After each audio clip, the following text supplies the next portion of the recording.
Little birds chirping. You know, stream stuff. Birds chirping and calming music. That's how we're going to start it today.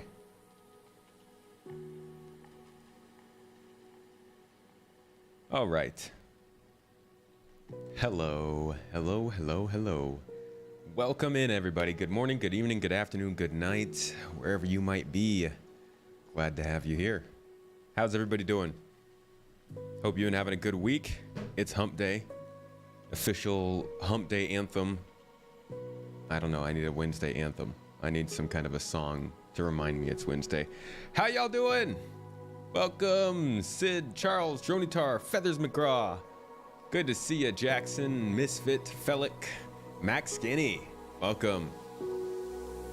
Byron. Fleet picks. Fleet picks or feet picks? Dude, was that a mispronunciation? Null Razor, how you doing? Rift, watching through Star Wars, huh? Sticking to bed today, Null Razor? I feel that energy. I like a good bed day. Giveaway link in the description is still out of date. Ugh, gosh, how is that possible? I swear I fixed these things and then they, I don't know. I don't know. I have to look at that again. There is no current ongoing giveaway though. The last giveaway ended. The 400i has been awarded. The winner of that giveaway is Mars Lane Gaming, actually a longtime member of the community and a pretty regular over on Discord. Don't see too much here on the stream, but if you are here or you happen to be watching this afterward, make sure to get in touch with me. Congratulations though, my friend. Congrats on getting that 400i. It's a pretty cool ship, compact. You know, you can like fit people in it and stuff. It's good fun.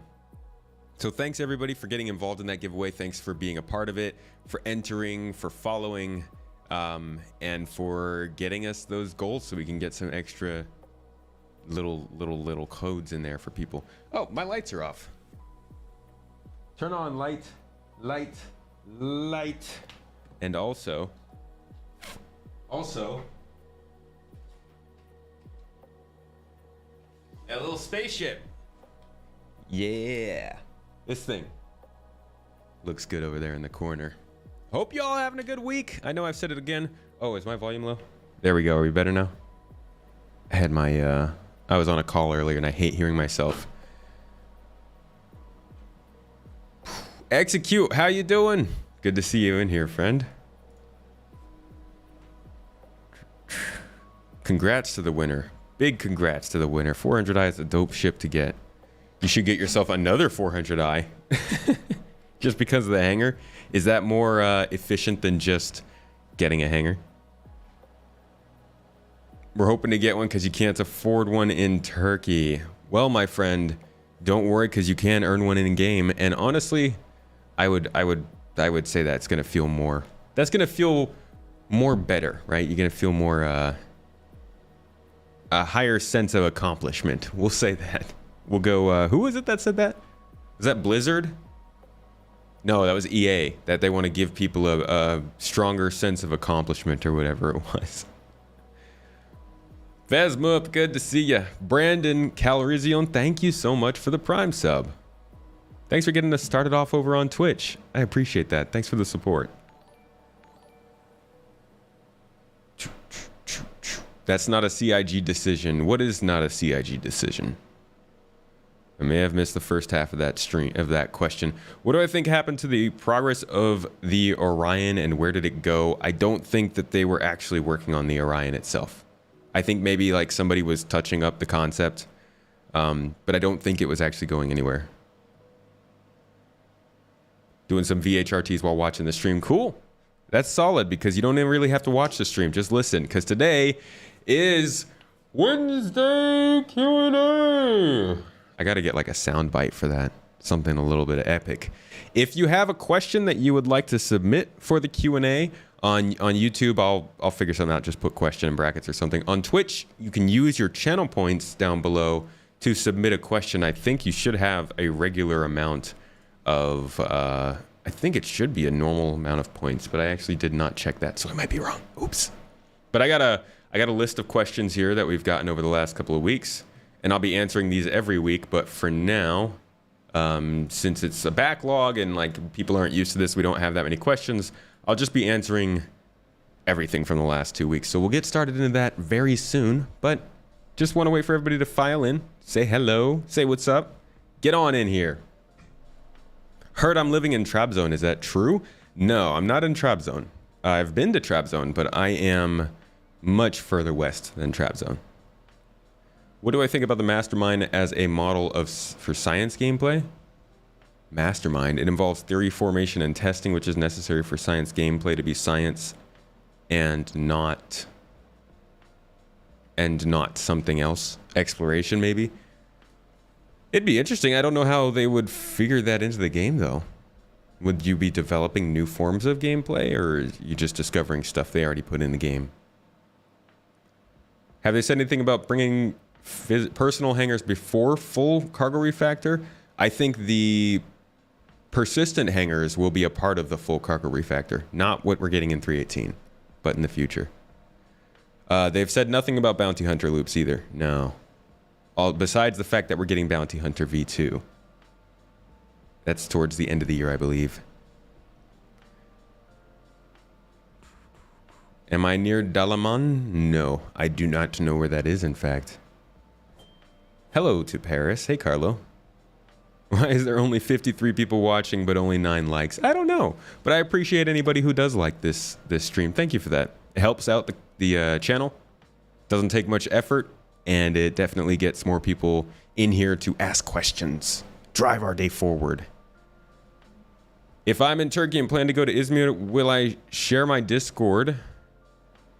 Sure. I mean, yeah. I'm on Discord. If you hop into the server and like just chat with me, there's a channel there where we talk about doing in real life stuff. Absolutely, would be happy to say hi. Hello and good morning to Florida. Incorporating real science into the game like Eve did might actually be nice. That could be pretty cool. You think Bounty Hunter V2 will be the focus of 3.19? If we get a 3.19, I have no idea what's going on with that. That is confusing to me. I've got the letter from the chairman up right now, so while we're going over the kind of where's 3.18 stuff, we will look at what they were saying specifically about that.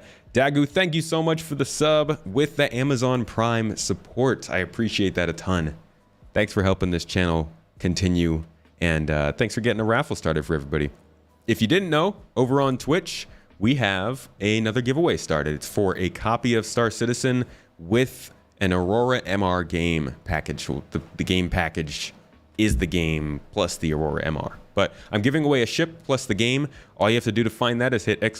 giveaway on either platform, and it'll tell you the rest of the stuff.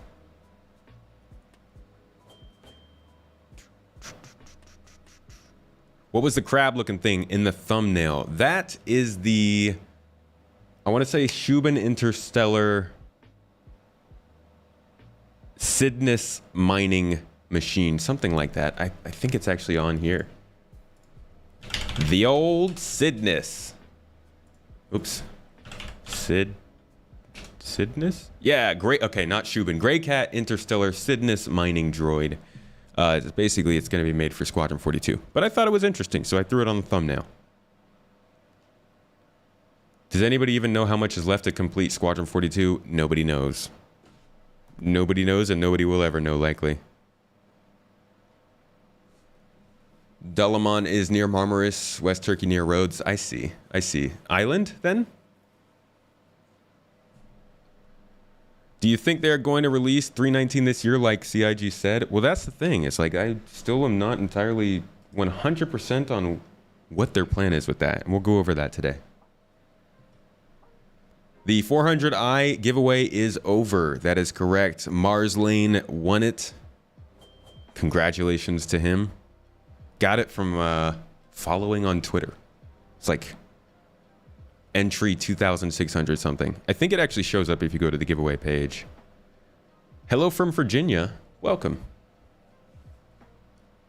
Just tuning in. So what do we think will cause the delay for 3.18? Well, I mean, persistent entity streaming will inevitably be the cause of delay for 318, I think. As far as it being delayed, though, I have no idea. As we'll go over here shortly, I'm not sure if they're going to shorten the PTU period or if they're going to just say, hey, we're just going to let it slide. Whenever 318 gets in, we'll let it get in. Not the way they've been doing it. Ever since 2018, they've been doing time-based updates rather than content-based updates, because when they did content-based updates, we didn't get updates for like a year. So this is like the first time that they're really breaking form on that, because it's a very important piece of update. Honestly, it's kind of similar to the whole 3.0 thing. But there's definitely a lot of chance for it to continue to slip back. They are very unclear on their development. I would say that sometimes they're ambiguous, but I think very unclear is being a little harsh. I guess in terms of openness, they're good. Clarity, yeah, can be a bit confusing. I think their main problem is that they say things that aren't ready. And like they predict things that aren't necessarily ready or predictable, and then they end up getting in trouble for it. And sometimes they don't tell us things that they should when they should. But I think for the most part, they give us a pretty solid idea of what they're doing over the next couple of quarters. Just a matter of if they can do it. Is trade dead? From what I've heard, yes. Do we think discovery of new items will be something of interest come Pyro? No more than now. Probably just be a couple relics and stuff. Good day to Canada. Hello and welcome. Should they just merge 3.18 with 4.0? Woo! Nah, I don't think so. I think they're going to need plenty of time to test out 4.0 tech, being server meshing and stuff, with persistent entity streaming already working. If they try to do both at the same time, everything is going to explode. We're all going to die. We don't have a great idea what their long-term goals and plans are. Right, we know what the features they want to bring in, but it's still kind of hard to get an idea of like, where will we be in 2 years? Where will we be in 4 years? And that's because they don't know that, I guess. Hello, Norway. My most anticipated ship is probably the... You know what? I don't know. I don't really have one. I'm not that crazy about the ships right now, to be honest. I mean, I like ships. I think they're cool, but... My most anticipated form of gameplay is the Endeavor. Like, the Endeavor is the most exciting ship when it comes to what you can do with it, for sure. You'd wait for Pez and Pyro together to come out? I don't even think it's possible. Because if they decided to release persistent entity streaming and server meshing at the same time, that would mean they'd only have the chance to test persistent entity streaming with no more than a couple hundred people. And then they would bring both of those out to the Evocati group. And if there's a problem with persistent entity streaming, then they'd basically have to push aside server meshing, figure out persistent entity streaming for that amount of time, and then bring server meshing back in, which could overall delay 4.0 even further. Keep the new mission content coming. The new mission content's been good. They've been so much better about including missions in these locations now, which is great. As we saw in 317, we got the derelict reclaimers, we got the colonial outpost, both of those bringing new missions in. And then with 318, we are seeing new missions in the prisons, new missions in Orison, new missions in space, new salvage stuff. It's very nice to finally be getting content with content. And when I say that, I mean like locations with actual stuff in them. No more of this, where were we? Where was that dang freaking... Come on, I know it's here somewhere. Here, these guys. No more of these, right? Additions that we know have a use, but are clearly not ready for that use. I don't want any more of those. Stop it. Pyro's going to be so refreshing. It should be nice. Do I have a Fleet Yards fleet? I don't. No. Last meeting is over. Time for some Tomat. Time for some Shifty. How you doing? Good to see you, buddy. Real big question, where is my dang space worm? Oh my gosh. I've put that out of my mind. Like, I put that in cryo sleep for a while. You're the guy who requested science ships back in the day? Hopefully we get some good ones. After they delivered the Argo cargo, you were so satisfied you didn't care about more ships coming. Wasn't that like 2015? That was so long ago. Excited to see what the 600 eye derelict. Yeah, so that's I actually missed that. We had the sandbox missions, the Orison missions, and then we also have the Daymar crash site, which will have new missions in it as well. So we're getting a solid amount of missions over and over, which is nice. Is this an admission of delay, this new PTU version? Hey, don't look at me. I'm not the one talking about when patches are coming out. I'm just I'm just talking. I know as much as you guys do. CIG doesn't talk to me. They're a couple weeks later than expected, and now suddenly folks are assuming 318 will be 3 whole months late. Yeah, I think at this point they would be like, I think they would be a month late, right? Because they said they wanted, let's see. They said they were hoping to get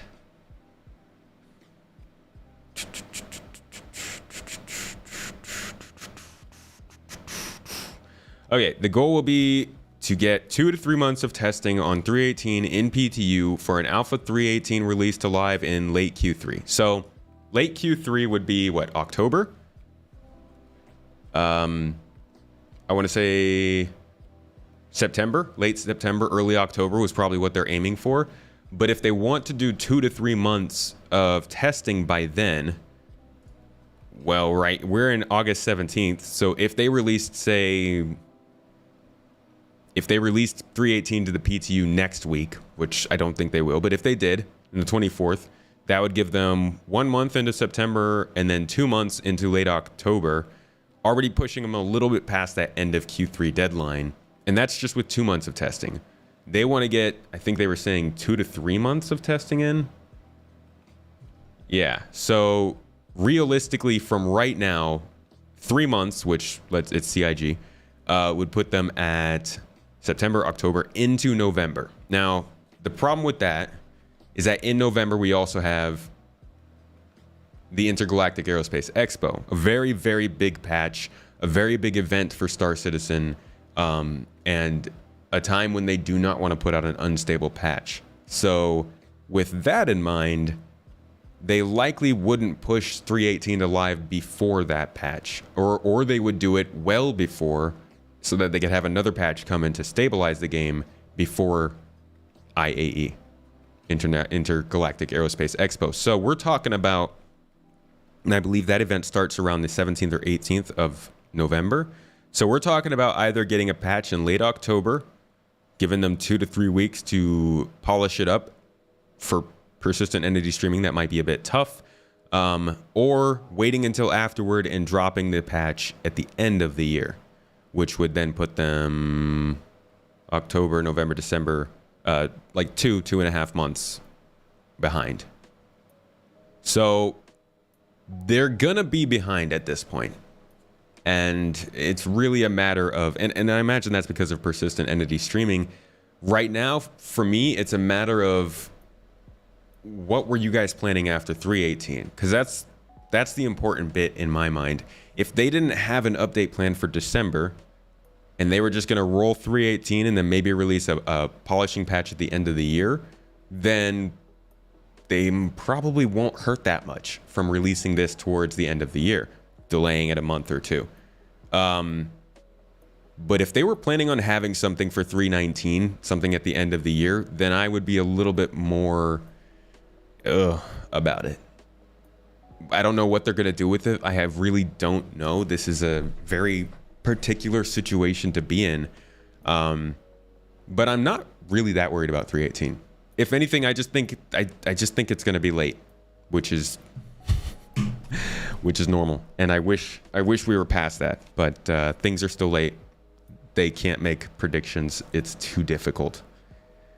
It doesn't work for them, which is why they stopped doing such a far out roadmap. But then they released, you know, a letter from the chairman, and and it still did the same thing. 3.18 won't happen till 2023. Some people believe so. I'm not going to say one way or another when the patch is coming, because that always leads to disappointment and anger. Nobody knows except for CIG at this point. So we'll see what happens. We'll see if they talk to us. This week should be a roadmap roundup, I believe, right? We didn't get one last week, if I remember correctly. The last one was the 3rd. What's today? The 17th. Yeah, so we should be due for our roadmap roundup today. I don't think they're really going to move stuff around on the release view, but maybe they'll talk to us about what's going on with 3.18. I would like that.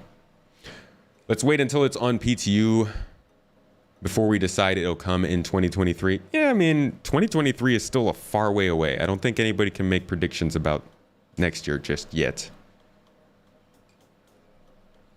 But they tested PES that one time. How could it not be working properly? Well, I mean, we already knew it wasn't working properly, right? If it was working properly after they tested it in this the letter from the chairman, we would have just gotten 3.18 next and not 3.17 too. I do wonder how the rest of the stuff's going. Like salvage, the cargo refactor, that kind of stuff. I wonder if that stuff is going to benefit from getting pushed back a little bit. Yeah, there's a roundup today. Cool. Do you think R-Corp will have a ground to walk one day? Yes, absolutely. I can even show you a couple pictures of that. Well, okay. I can show you one picture of that. Oh. Actually, I don't know if this picture shows that. Let's see. There will be a ground. They've talked about that. But I don't know if we have any actual footage of that. I do have a concept image of R-Corp looking different than it does in game, but I don't know if it... I'll just let you guys see what I always do this off screen, and I bet it's confusing. Let's see. So I think I have a concept image from R-Corp. Oh, come on. Show me the whole picture. Okay. Let's see. Terra, Microtech, R-Corp, R-Corp, R-Corp, Croshaw, Centauri, Fujin City, Azura. How fun does this planet look? A little bit of lava, a little bit of darkness, a little bit of Hornet. Sorry. Come on, R-Corp. Nah, maybe I didn't have this picture saved. I thought I had one. I could probably find it really quickly. If you just search for Star Citizen R-Corp. Oh my gosh, I can't type. Concept art.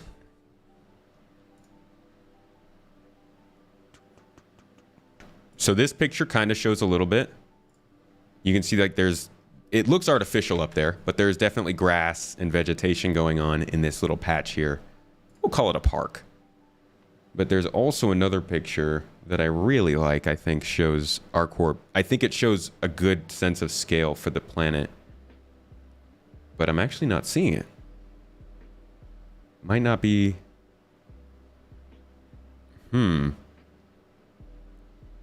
Yeah, I don't see it on here. I'm not going to spend too much time looking for it, but there will be vegetation and stuff on R-Corp. They've got to redo the planet. When do I think flight SCM will be adjusted? Probably not till they get it dialed in for Squadron 42. You think the cargo refactor won't make it for 3.18? Depends on how much they're doing in it. If they're just physicalizing the cargo, that shouldn't be too crazy. I mean, I say that. It's taken them this long. You admire my tolerance for CIG delays. It's been cheated time after time and still forgive. It's not forgive, man. I mean, if I get in a fight with one of my good friends and they say that, like, I never treat them well, or I don't know, something that I don't believe to be true, I'm not going to forgive them. I'm going to remember that, but I'm still going to be there. I'm still their friend. I still love the game. I still enjoy playing it and following it, but the delays piss me off. I don't like them. I call them out for it. I try to mention them. I try to show that I'm annoyed by them. It's not forgiveness. It is reluctance. There's no other option. People always like CIG is going to go out of business. CIG is not going to do this. Star Citizen is going to fail. There's no other option right now. No other company is doing this. So if CIG is free to mess up, they're free to fuck up, and they see repercussions for it, but not as much as they would if anybody else was willing to try and do this. And so, like, I'm here. I'm not giving them money for it, but I am going to continue to follow it and try to help people understand it. Maybe they're still trying to figure out how to implement persistent streaming for objects to not randomly pop into existence on other servers, and how that would affect everything in game. Maybe. I'm wondering if it's the replication layer. That's some complicated stuff. And it seems like that's the craziest part of server meshing as a whole. So I don't know. I don't know what could be the problem. Was 3.18 due by now? No. But it was due to be in testing, like Johnny said. Want landing pads at ArcCorp? Yeah, that would be cool. I want the city to look like this. This is so cool. Like from this to this to let's see, a little bit of this. Like there's such cool art for ArcCorp that you kind of don't really get that scale. It doesn't feel like this yet. It's gotten there. It's close. But I don't know what else they need. I'm not a doctor.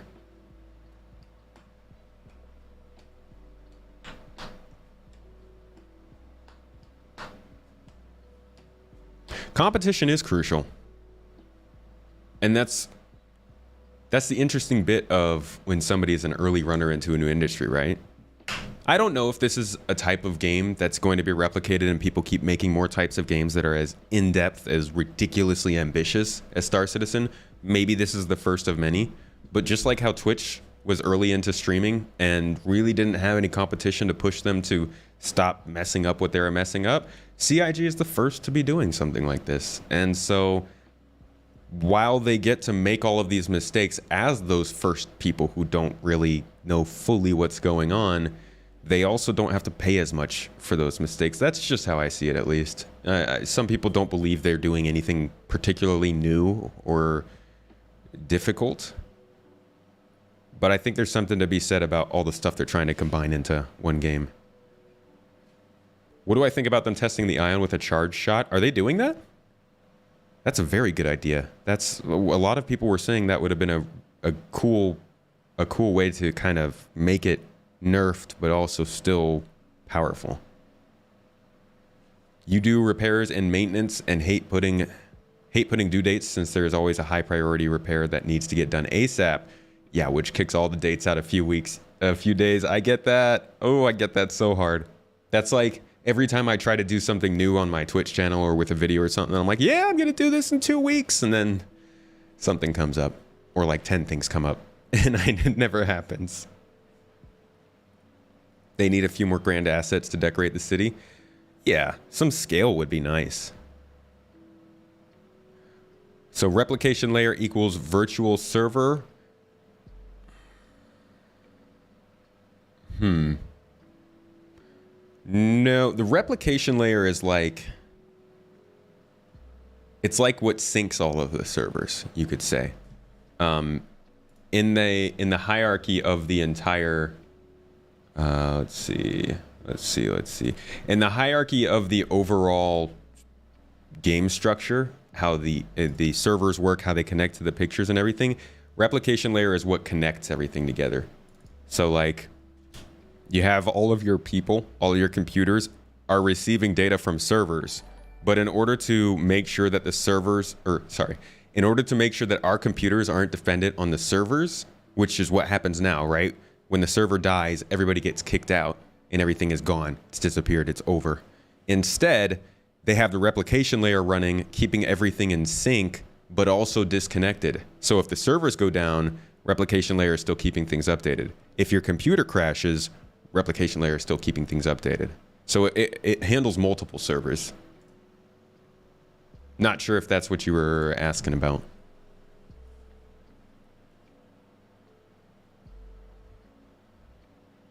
Don't think CIG is doing so bad that we need to speculate about motivating them further. CR or Tony Z seem like they're ever unmotivated. They're doing as well as can be expected for the task. Yeah. I mean, I certainly don't think they lack motivation, that's for sure. Kloom, thank you for subscribing with that Prime over on Twitch. I appreciate the support, my friend. As a new player, what sites would I recommend to use to aid the game? All right, I got you. Here we go. First site, Urkel. What is it, Urkel.gg? No, what is it? Star Citizen Urkel. I like that word. Urkel. This will help you with all kinds of laying out your game. Laying out your ships, getting the most DPS, figuring out which weapons you want on your ship. It's a little, it's kind of a lot at first, but if you just go into the ships, find whichever ship you have, load it in, it'll tell you which kind of weapons it has. You can collapse everything down to make it a little bit easier to see what kind of missiles you have, what are your components, all that stuff. And then you can go in and you can start to add different layouts, different loadouts for your ship. You can pick various parts, various weapons, put them on there, see how they balance as you change your power window, and then you can save it all. Keep different slots, save it to your profile. This is a resource you can always come back to know what your hangar looks like. That being said, you're also giving all of that info to somebody else. I know some people are a little iffy about that. Just remember that that's going to someone else. To find out your tomato tokens, type exclamation point points.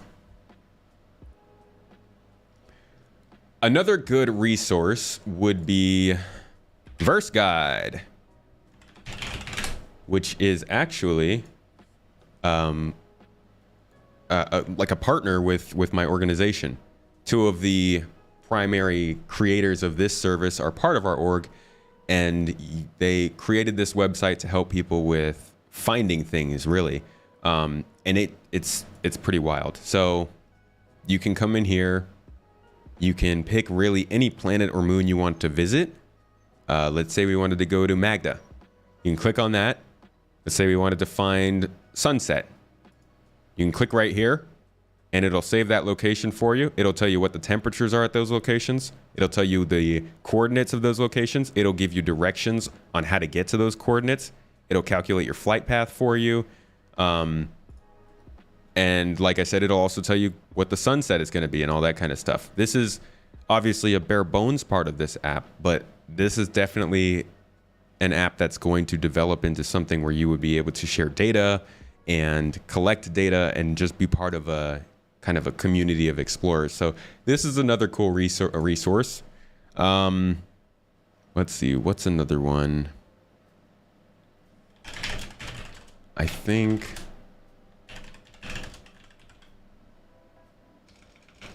this is this is another one from my friend the Space Coder. We were previously in an org together, and he went and made this website, which will help you build loadouts, build and save them, add gear, create shopping lists. That'll tell you where to find all of the stuff that you want to get. So if you have a specific type of armor you like and you want to know, hey, where can I get all this stuff? Or how much does it cost or anything like that? You can click in here, figure it all out, get the shopping list, and it'll tell you how to get there. So there are plenty of really good websites that are going to help with figuring out all the basics. It's just a matter of finding them. This one's called The Armory. The last one was called Verse Guide, and the one before that was called Urkel. Galog's good too. That's right. I should talk about Galog. Dang it, why does the GG never work? So this is Galactic Logistics, very much similar to the other ones. It's actually kind of a combination of all of them. It gives you maps, it gives you locations, it gives you trade ports, it tells you commodity prices, all kinds of stuff. So again, another great service run by players, ready for you to use as long as you can find it. That one's called Galog again. Previous one was called Verse Guide.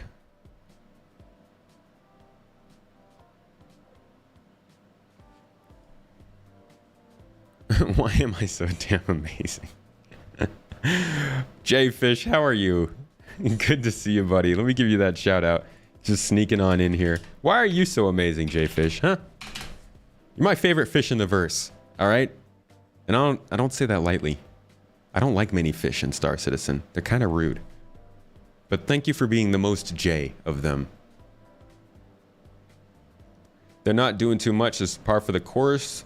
They're making something that doesn't exist and what no one was brave enough to do, which is why they just won't have much competition. Ooh, if you could make all of the transcripts for the videos searchable, that would be nuts. I honestly thought about doing that. I used to write notes for all the monthly reports, and I thought about continuing to write all of the notes for each piece of paper so that I could always, all on the same document, so I could always just control find and see what was going on in that month, but never got around to it. Making deliveries of fuel to stations. I don't think we can do that yet. We can't really sell fuel like that, if I'm not mistaken. That would be something that I do hope comes in very quickly, because fuel refueling prices are already part of the quantum economy. So if you remember all of, let's see, all of this stuff, quantum graphs and like resources and demand and supply and all that, the first things to be linked into this system are refueling and repair services, which are great, but they're not really trade commodities. So my hope is that the next update they do to this economy system is they then say, okay, now you can sell fuel. Now you can sell repair materials. And that's kind of factored in. That would be, I think, the first real feel of a functional economy. SC Tools is a good website as well. Yeah. Can I talk a little bit about Cruise? They don't talk too much about that. They've talked about AI blades and those blades being able to take over functions in your ship, which is good fun. This is probably what a lot of people will be using because because a lot of people aren't going to have crewmates and they're going to be trying to fly ships with more than one seat and they're going to need help. These ship CPU AI blades are going to help a lot with that, and they've got plenty of work left in them. Probably not going to come out anywhere near Q1 of 2023, but they've been a long time waiting. People have been waiting for these forever.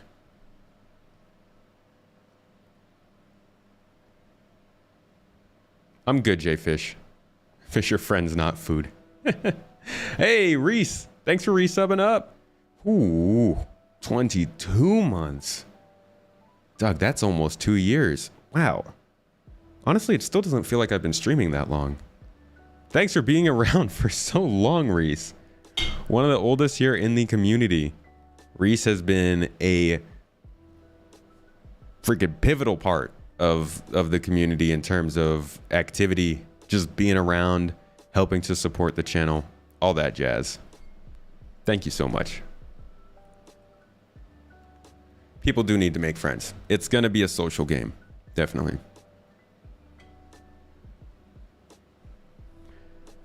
Lord Skippy. How you doing, buddy? Good to see you. Good to see you. I'm doing okay, man. It's obviously, as you know, it has been a rough week, but I'm doing all right. We're getting through it, kind of. Lord Skippy is also a big part of the community, actually. For anybody who hasn't already seen our organization website, I'm gonna do a little information leak right now. I'm gonna try not to give any info that shouldn't be given publicly. But if you go to gii.app, it will take you to our org's own web app, our tool, our website, with all our good stuff in here. It's got plenty of stuff going on, from a full members list with activity and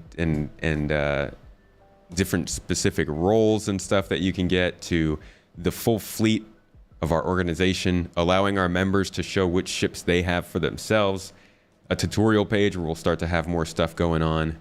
And like I said, you can actually look at profiles and see what each member is interested in doing. On foot combat, group gameplay, live streaming, planetary mining, all that kind of stuff. It is such a cool tool. People have been loving it so far from our app. People have been loving it. Trust me. They have, though. It's been great. It's kind of a relaunch of our org after we spent a year kind of floundering and figuring out what we're doing. And it's now looking amazing. So thank you for that, Lord Skippy. Roads with vehicle rework soon. We will be getting roads worked on now. Since rivers are done, the next thing to come with that tool is development of roads. And I think, if I'm not the dumbest person ever, I should have some footage here about roads. Yeah, so this tool was the original. This was the original inspiration for the river tool. They developed roads to some extent. Yeah, GII recruitment is open, my friend. They developed these roads to some extent, realized, hey, we don't need these. So they went and did rivers instead. And now that rivers are done, they can return to roads. And hopefully we'll see this in the next few years.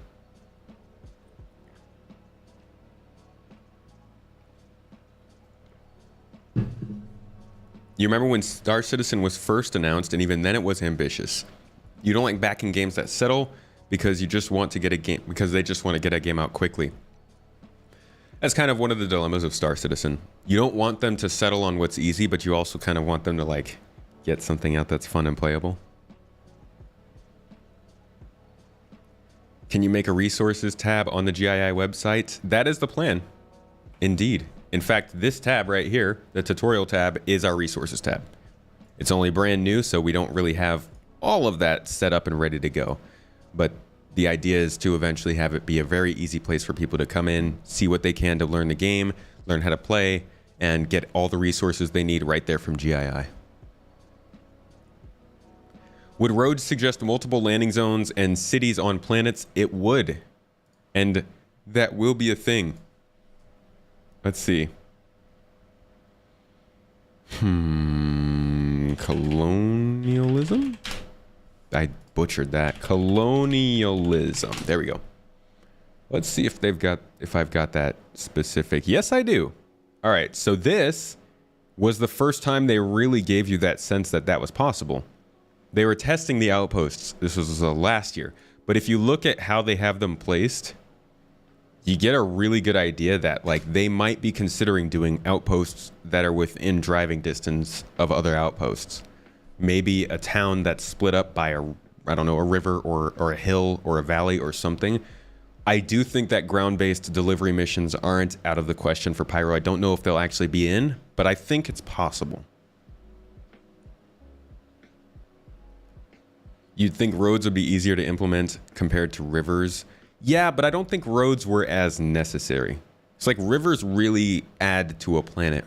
You don't really have to think about where they are. You just have to add them, and they add a lot of atmosphere to a planet. Roads, you have to develop the places the roads are going to go, reasons for people to use the roads instead of their spaceships. You have to make the ground vehicles work good enough to work on roads. Like, just it feels like there's a lot more things to do for roads to have a significant impact compared to rivers. But then again, rivers don't have a huge impact yet either.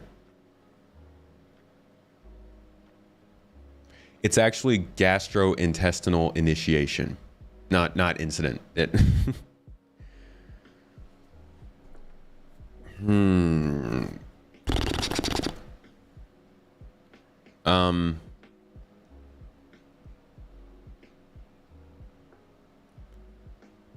So we got somebody asked a question, how is the puppy? Yeah, on Monday I left the stream early because we were having a puppy problem, and unfortunately our dog is gone. We don't know where, and he's been gone for a while now. We were only made aware on Monday, but as of that time, he had been gone for a week. Usually he comes back the same day, but he hasn't been back in a long time. And given the circumstances, it's not looking great. So that's been a not great part of this week that we've been dealing with. And we don't we still haven't fully figured out how to handle it. But yeah. Sorry for the downer, but yeah, that was what was going on Monday. That's why I left early, and unfortunately, it hasn't looked any better since then. For the river tech, they did explicitly say they are talking to the designers to know where they want rivers to start so they can flesh out the starting and ending points properly. They might have said that, yeah. But again, I think it's still a little different because when they do the rivers, like here, let me pull up the river tech. When they do make the rivers, oh, do I not have the original video? Dang it, I hate that. When they do the rivers, you can kind of see these dots. All they have to do is place a dot somewhere, and that basically makes the start of the river. Not necessarily that there has to be a setup location for the start of the river, just that they need to pick a starting point in order for the river to flow how they want it to. Whereas with roads, you kind of have to put like a city or an outpost at the end of the river. There is a giveaway going on, ! Giveaway in chat. Should go ahead and ask vets, maybe people take your dog. The way that it works, well, Sid, I mean, you know, you over here in Turkey, generally people are pretty understanding about the dogs. Our dog has a collar, it has information on it. Most of the people in this city know who the dog is because he has been stolen in the past. He's been in the newspaper before. We've gone through a lot of hoops to try to figure this out. We've already visited the places where dogs are. We've checked vets. We've checked other dog owners. We've checked places where dogs hang out. We've checked every village nearby our farm. We've checked other farms. We've checked the mountainside, the riverside, the forest. We were out for hours. We spent like 15, 20 hours this week just looking for the dog. We don't know what else we could do besides just drive around every street in the city. Somebody took him. That's what we think. It's a rare dog in this area. It's a Pomeranian. There aren't that many. He's very small. He's easy to pick up. So we don't know. There's a lot of things that could have happened.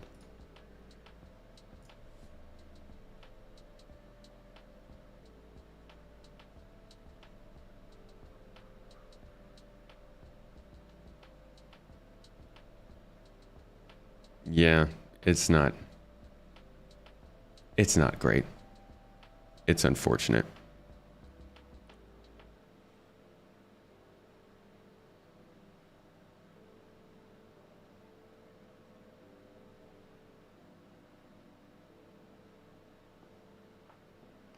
When the dev showed an update of the river tech, he said his next step is to allow artists to start them from actual origin points. It was at the end of the segment. I see. Thank you, VMX. Thanks. I'm sorry to put a downer on the stream. It was not really something I wanted to bring up, but I did kind of end the last stream early because of that, so an update is due. It doesn't happen often. I mean, people don't steal dogs that much. There's tons of dogs here. It's just a small, rarer breed. We've been looking at seller sites. We've already put an ad up on the internet. Yeah. We've made announcements. We've called the mayor. We've called not the mayor, but whoever takes care of that village. We've talked to the politicians in the city. We've called the town. We've done a lot, guys, a lot to try and find the dog. Yeah, I hope things work out too. I do. We'll keep looking and keep trying, but it's kind of like, how much time do you put towards that? And would that time be better spent doing something else, like making posters or something? Arturito, there is a giveaway. Type in ! Giveaway, and it will bring up the giveaway that's currently going on. Could somebody please just spawn that?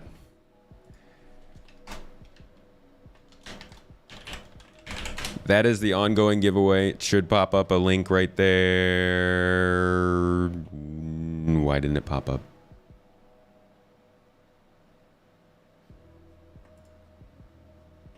Okay, that is weird.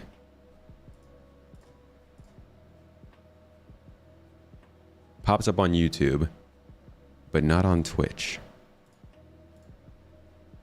Why didn't it pop up on Twitch?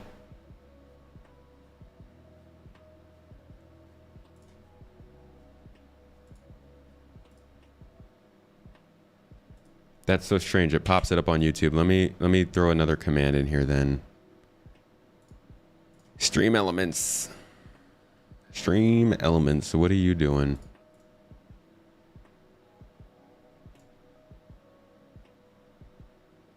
Okay. Now it should work.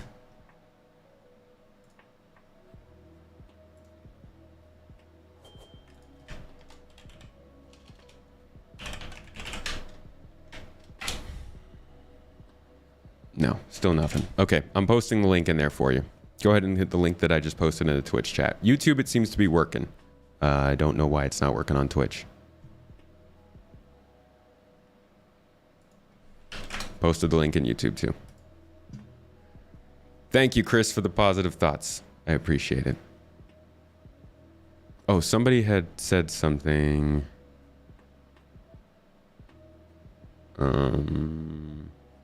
Big shout out. Your tutorials have saved me from hair pulling on multiple occasions. I'm glad to help, Chris. That's why I'm here, friend. Get a Rottweiler next. Less likely to get dog napped. We've got another dog. Tommy is here. She's less likely to be. She's very large.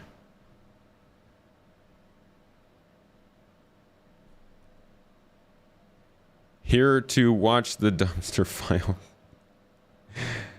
Roast some marshmallows. Aaron, you're just an angry person, aren't you?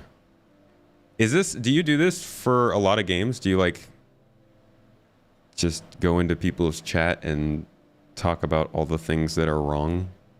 Is that a method of following games, or is it just Star Citizen?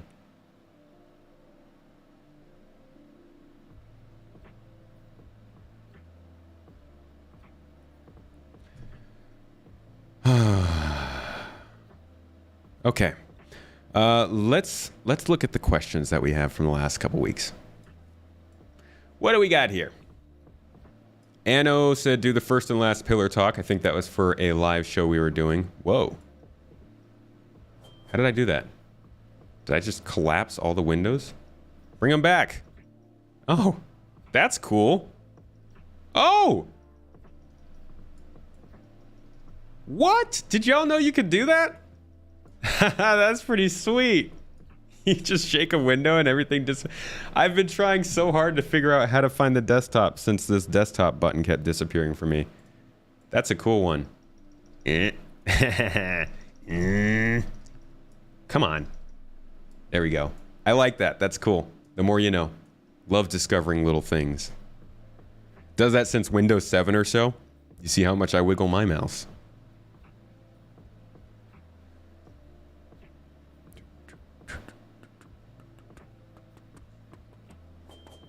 You just do this for Star Citizen. Dude, can I please interview you? Aaron, like honestly, will you please? I won't make you like get mad or anything. I just want to bring you on cuz I think it's fascinating. Whoa, what is this? I don't want discounts. Stop that. Sorry to hear about the dog. I have two myself and can only imagine the stress. Fear, yeah, it's not great. It's not been good. Now you're going to be waggling Chrome around. Windows key D as well. Yeah, that's a good call. That one does work.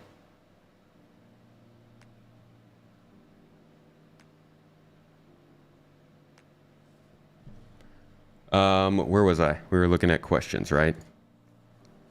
Oh, dog stuff. Dog stuff. Punji asked, how are your toes today? My toes are great. Not showing you all. You creeps. Am I streaming the screen on game? Just checking as you brought Discord over and then oh, this was about dual streaming. Want to get nuked? This is about, we were talking about bombs. Are my toes freshly watered? Punji, thank you for asking. That is a very important question to ask. They are freshly watered. They're hydrated. Thank you. I think it's with any app, not just Chrome. Does the ticket price go up? Yes, it went up a little bit. Everybody gets their first ticket free, and the price went up a little bit.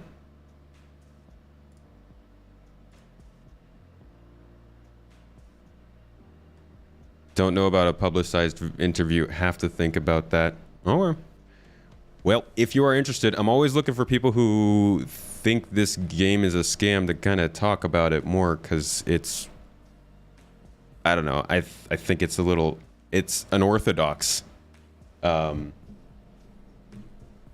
It is not a particularly normal way to cover games. Like, I actually used to be similar. So I was really excited for Anthem. And then when it completely fell flat, I was bitter, and I went on the subreddit a lot and like kind of had, I definitely threw out little quips. I trolled a little bit the people who were enjoying Anthem. I did that for like 2-3 weeks. And then I was like, this is weird. Like, I don't play Anthem anymore. I'm not interested in it. So I'm just wasting time. And I'm curious as to why people continue to do it. If it's the thought that maybe you're going to save other people or like slowly convince people, or if it's just a way to kind of vent, because I don't understand it really.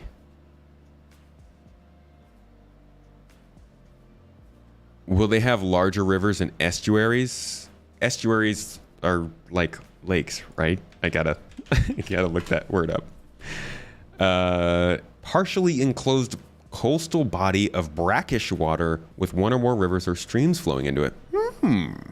I think they'll have bigger rivers. I don't know about estuaries. Yeah, Anthem was super interesting. Imagine if they had made Anthem like other BioWare games. It was just like a deep RPG where you were some kind of cool pilot person. That would be so sick. Only good thing to come out of Anthem was good JT music song. I mean, it looked cool. It looked good. I got a lot of really cool screenshots from Anthem, that's for sure. But I got over it within a couple weeks of playing, unfortunately. Think they're possibly figuring out better managing practices concerning what people and teams work on. What, for example? What you talking about? CIG?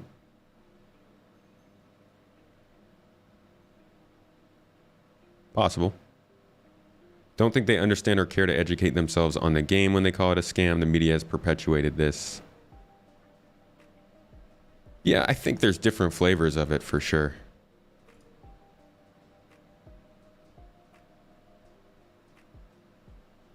CIG Titan suit win. All right, shoot me an email. It's not just games. Anti-fandoms exist for a lot of shows.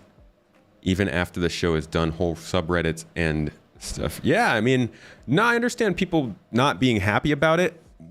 What confuses me is when those people go like, you can have a subreddit, you can have a forum page, you can have a group, you could have a meeting at the local tea shop every Sunday to talk about how much you don't like something. What I'm talking about is going to the places of other people who do enjoy those things and getting, you know, like, it's like going to Comic-Con so that you can talk about how bad comics are. And like, yeah, but also why?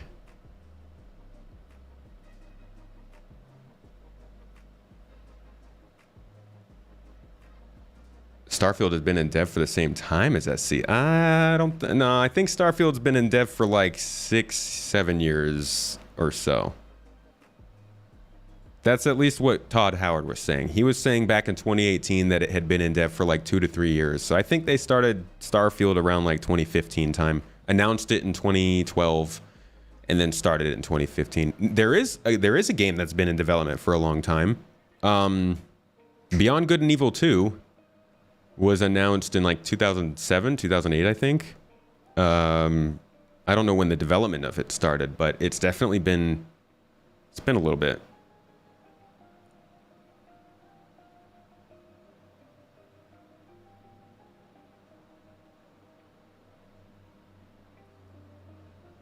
Red Dead Redemption took 9 years. You can't even compare apples to apples when you talk about game development. Like, there's so many things that happen. We learned with Mass Effect Andromeda how many times it was rebooted. We learned the same with Cyberpunk. We learned the same with Anthem. We'll probably learn the same with some other game in the next couple of years. Fallout 76 probably had something similar happen to it. Halo Infinite had something happen to it like that. Battlefield 2042, you could like literally throw a dart at a dartboard of AAA releases from the last 5 years, and you'll probably find the one that ended up getting delayed or rebooted or something happened to it. It's so hard to compare the development of different games to each other that I feel like it's pointless. I feel like you look at the progress that they make. If it's positive, that's solid. If it's slow and positive, that's less solid, but still good. And if they're not making progress, then clearly they have something going on that's not right. But Star Citizen keeps making progress. So I don't know. I don't, in hindsight, I don't care that much that it's been 10 years. I care about what's coming and what they could do with the time that they have now. I'm more of the mindset of once I can stop having a different experience every year, the game either better be done or I'm leaving. That's where I've always been.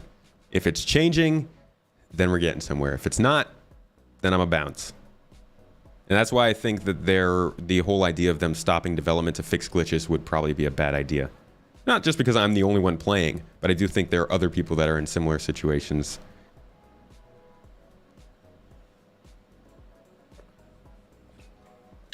What's CIG's mission statement? Oh, God, if I know. I mean, if you ask Chris, it'd probably be to make the best damn space sim ever. But the company as a whole, it feels like it's just to break boundaries in the space sim genre. However they can do that, that's what they want to do. Sometimes that leads to some failures. Sometimes it leads to some successes. But I think they have a pretty balanced amount of failures and successes in their journey. Yeah, Halo Infinite was rough. Although, I still like playing it. It's got great gameplay. They just dropped the ball on it. Oh yeah, we'll see rivers merge for sure. Being on both sides of the barricade over the years, it just feels that both sides are in the wrong. In the wrong about like how Star Citizen's doing.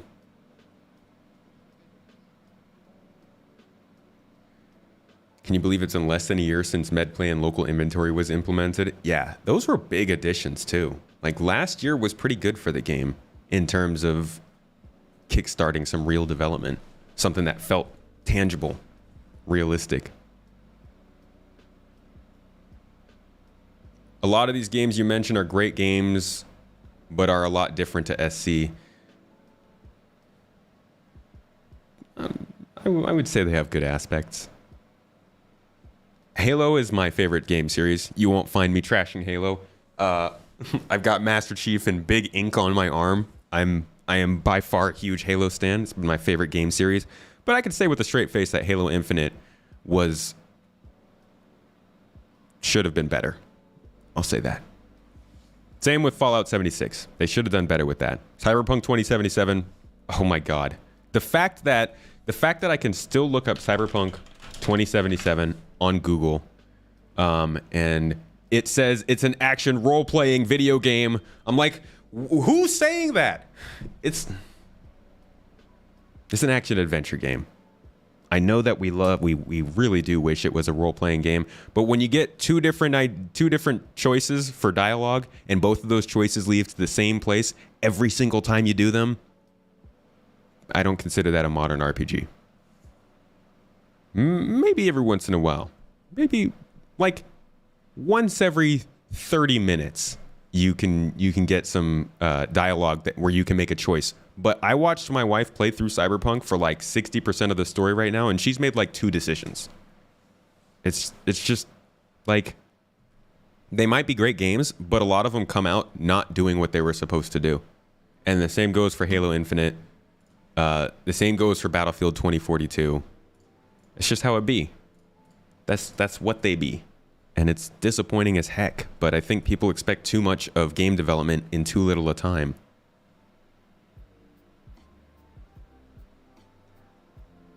You never finished it on the PS5, just couldn't finish it. I finished it, but it makes me so freaking sad. I really hope we get a Deus Ex that can fill that gap. Icorn, thank you for the support on YouTube. Thanks for becoming a member. Remember to go and check the main YouTube page. It's got it has a bunch of exclusive videos that you can check out only for YouTube channel members, Twitch subscribers, Patreon members. Check them out if you're interested. You enjoy Infinite's gameplay, but the story was a little weak. I actually haven't finished the story. The craziest part, I'm only about halfway through the story. Oh my god, that's insane. I thought I was going to finish it day 1. To be fair, 99% of JRPGs give you 0 choice.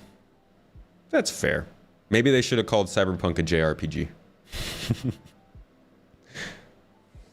You think people either want discussion, anger, or a sense of belonging? That seems to be the 2 camps. People do have a really strong sense of needing to find some agreement. Cyberpunk is still the best single-player game you've played in the last 2 years. The problem is doing too much and expectations ballooning to unreasonable levels. Yeah, and CDPR probably should have been a little more careful about how they handled those expectations, because they did not help at all. It is a good single-player game in the sense that it's got a solid amount of variety to it. It's got cool characters. It's got solid missions. It just wasn't what they said it was going to be, which was the most disappointing part. Ad hominem much? Not gonna lie, I'm not smart enough to know what you mean by that.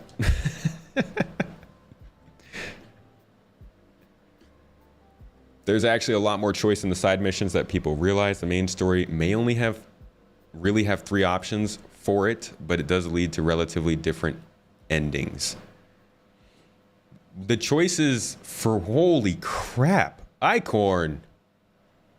Oh, just gifted out 10 YouTube channel memberships. Wow. That is amazing. I don't think I've ever seen that before on YouTube. Holy crap, Icorn. That's awesome. Thank you so much for that. Giving all these people some lovely access to exclusive videos, but also just sharing the love. Thank you for the support, my friend. You're a good lad.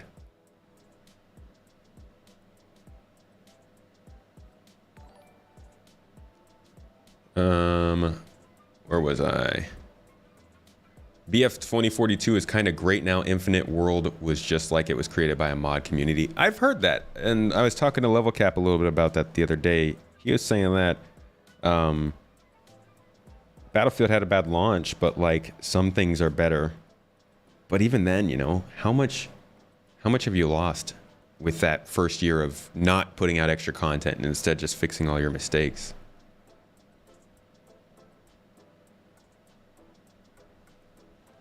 You wish they would focus on shipping the game sooner and then just build on it with expansions and such over the years. The thing is they're never gonna ship the game without server meshing. If server meshing isn't finished, Star Citizen literally can't ship. Now, once server meshing, dynamic server meshing is out the door, I have nothing to say. At that point, yeah, focus on finishing up a base game. Whether that means base building has to be included, whether that means science gameplay has to be included. I don't know, but they should try to get towards a place where they can go live, because server meshing is required, and they can't just skip over that. Just take other games as they come and enjoy them for what they are, rather than letting yourself get hyped up and letting expectations go wild. But the problem is, what if the company is telling you what to expect?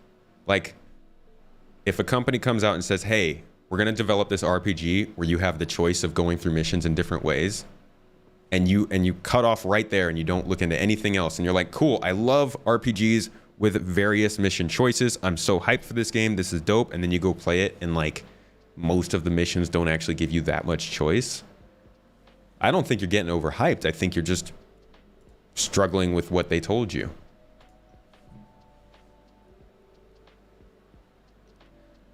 Maybe it's just you, but you... Oh, I already read that.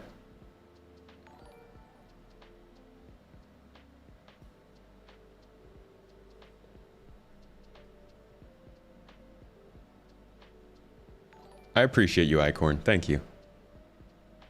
You've read an 800+ book on how people develop tastes and why we fight about it. Helps position ourselves as in-group and others as out-group. Ooh! We're all in-group. We're in the group! Yeah! Cheers! I don't know what that means. Fires on ship. How are we going to know where they are if you have a small crew? I imagine it's going to pop up on a screen. Doot. Whoops. Let's look for engine.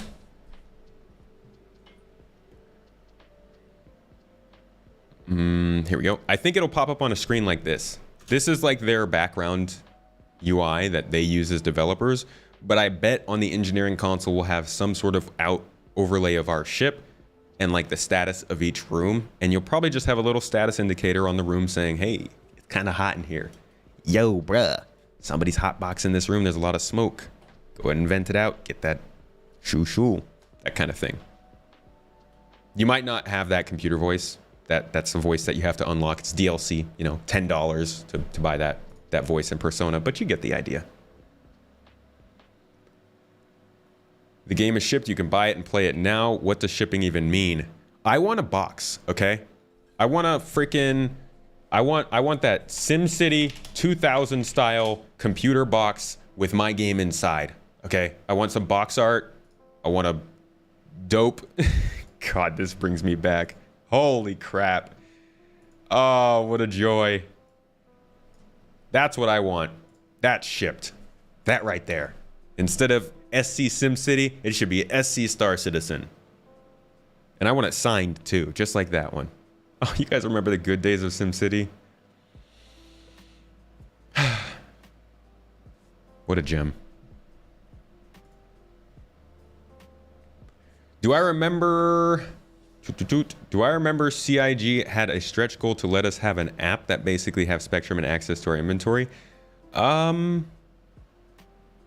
don't remember that stretch goal, but it sounds realistic. I would really love something like that. Sure, they could do some kind of a... I know there's supposed to be a Spectrum app, so if they could work in some inventory stuff, that'd be cool.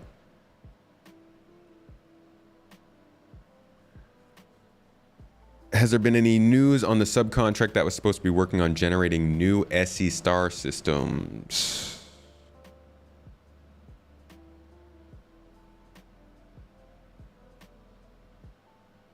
I don't know. There's a subcontractor working on starts. I think somebody said this in the other stream, but I thought that it was the Montreal group mainly and the EU sandbox team that were working on that stuff.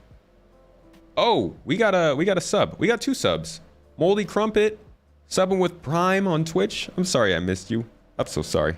Forgive me. Thank you so much for the support with that Amazon Prime sub. And Clinton Chives, another longtime member over here. Another regular in the community. Thank you, Clinton, for subbing back up 18 months now.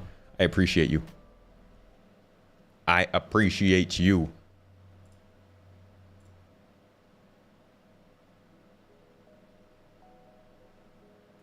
Hype is a personal mental thing. Some people get hyped on ABC, others get hyped on XYZ. I get hyped on the whole alphabet.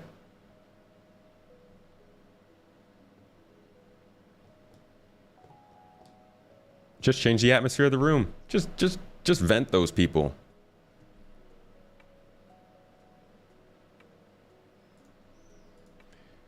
Should get the guy who made Sunk Cost Galaxy on the podcast. That was that old series, right? That would be cool. I'd be honored. $30. That's too much. We'll do a BOGO. Pay by word. 1 cent per word. Buy 2 words, get 4 free. Wait, it's not super economically viable, huh? I guess there are a lot of words. Don't get that affected by disappointment over video games, so I'm free to hope without risk. Hope feels really good. Disappointments feel meh. I wish I was the same as you. Luckily, it doesn't bother me on a daily basis. Like, if there's a game that I don't like, I don't just, like, wake up and oh, God, somebody's playing this game. Oh, somebody's still playing Anthem. but when it comes up, it does annoy me. I think people should try to disconnect themselves from the disappointment they feel about video games, though. I think video games already bring enough weird feelings like confusion, and there's just so much drama around video games as a form of art. And I think a form of art that isn't really considered art by most people. It's not the most fun subject to talk about, unfortunately. Like, you guys ever notice how the conversation surrounding video games, if you're not talking to somebody who already agrees with you, is kind of miserable? Because it's so intense. There's so much, like, people are so emotional. Like, right, yeah, Aaron, hey, no, don't call people names. Come on. I'm not going to kick you for being a troll, but if you start calling people names, then yeah, I'll kick you. Of course, there are serious problems with development, but you don't need to call it a scam. You don't need to call people names. You don't have to call somebody an asshole. Lord. Pretty sure people are misremembering that Turbulent helped put the Montreal studio together and that it's Montreal that's meant to pump in the star systems. I thought that was kind of the idea.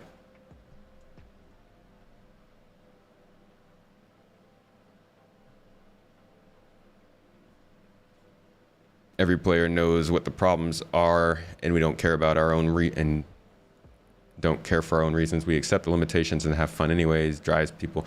Yeah, Twidget, you got a good point. Like, I think most people who play Star Citizen have plenty of complaints. I mean, try Spectrum. But you could go on here and, like, look at this. Literally, the second post on here is talking about a problem with the inventory system. And moving further down, I'm sure you'll see other stuff. People have plenty of things to complain about with Star Citizen. Nobody's fighting against complaints. Well, okay, some people fight against complaints. They get a little bit intense. Most people are just fighting to complain about the things that actually matter for the players who are playing the game right now, which isn't necessarily that it's taken a long time. Not necessarily that they made some bad predictions in 2016, even though they should be held accountable for that stuff. It's like stuff like the inventory system isn't working that great, or the star map is really bad, or hey, my party can't launch into the game together. Like, those are the things to talk about with problems with this game. At least I think when it comes to just general chats.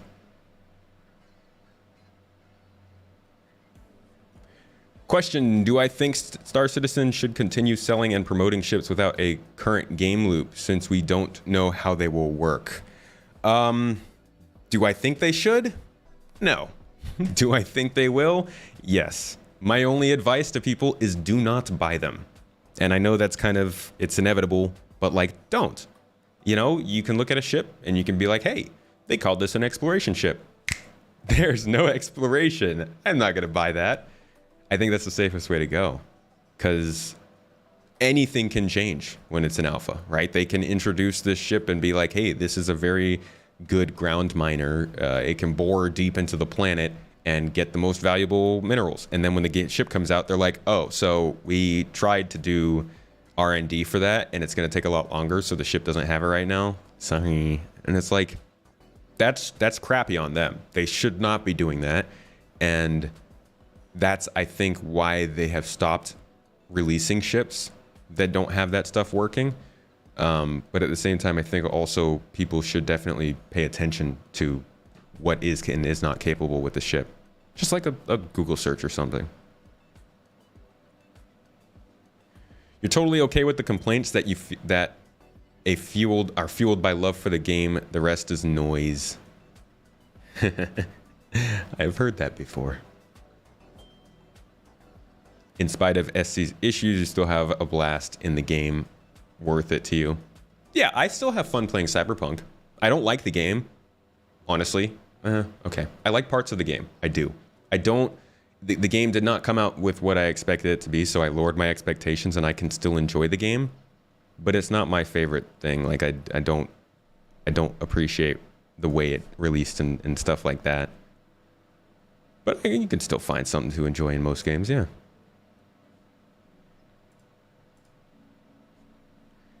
Think they would go wild on stuff they're about to work on.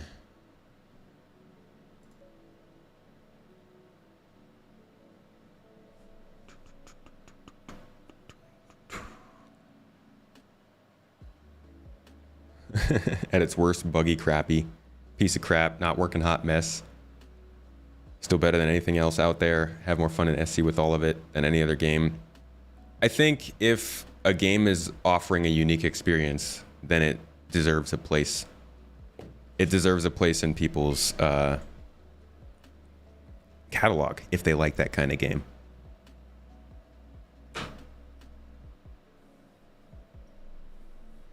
When Squadron 42 is out the door, Star Citizen will disappear, development will stop.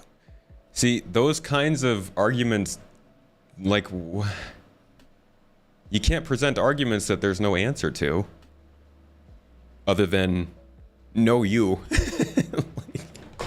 It's just like, that's noise. That's not a conversation starter. It's, I don't know. I don't think that's an argument that there's any response to. Like, if I had that argument presented to me in a conversation, I'd just be like, okay, I have nothing to say to that, unfortunately. It might happen, it might not. Woe is me. The world might explode tomorrow. Freaking James Webb Space Telescope's out at the Lagrange point. We're taking pictures of space. No more telescopes needed. They could decide that. I don't really know. What other games do I enjoy that I didn't think I would? For you, it's Evil Genius 1 and 2. Ooh, games I enjoyed that I didn't think I would. Kerbal Space Program. I thought I'd like it. I thought I'd find it interesting. I did not expect to fall in love with it. Super fun game. But what's another one? I don't play that many games, to be honest. I don't branch out that much. When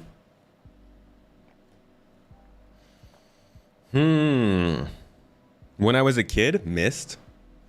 My mom had this weird game, first person like mystery exploration kind of game called Myst, and I tried that and I fell in love with that. Ooh, same with Oregon Trail. I think I played more games as a little kid. I can see you in chat, Arturito. You're always in chat. Like it's always showing up. Giveaway won't end for over a week. Your fart is on the floor. That's okay. Reba McIntosh. What exactly is Squadron 42? Squadron is the single player game that CIG is developing. So if you go to their website, I think actually there's like a pop-up. Let me do it on a incognito mode. So if you go to Robert Space Industries, there's a pop-up that comes up. It says join the universe for Star Citizen, right? The MMO. And then there's also start the adventure. Why does it say start the adventure? Stop being so corny. There's no adventure to start. The adventure is waiting. But the idea is that there's both an MMO and then there's this single player game, which was kind of the original idea of Star Citizen. And it has like voice acting. It's got a ridiculous cast, probably an unnecessary ridiculous cast. It's got a story. And it's kind of, you're basically playing as a military pilot in the Star Citizen universe. In 2947, I think it is. So it would have been 5 years prior to current day Star Citizen. So it's kind of like a historical game loop, and then you go back through, or historical in that you go through and you experience things that we hear about in Star Citizen's history.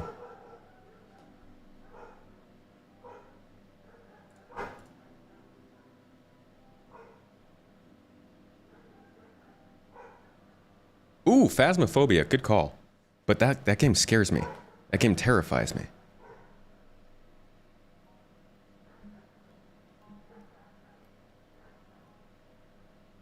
KSP is the greatest game of a decade. Dude, oh my god. Oh my fuck. Aaron, can you not just not say something negative about Star Citizen for one sentence?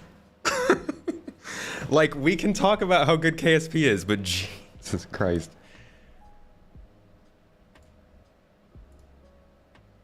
Getting so close to timing you out, dude. Because I want to just talk to people and have a decent time here. Oregon Trail at the school library in the 90s. Yup, yeah. Oregon Trail was crazy cool.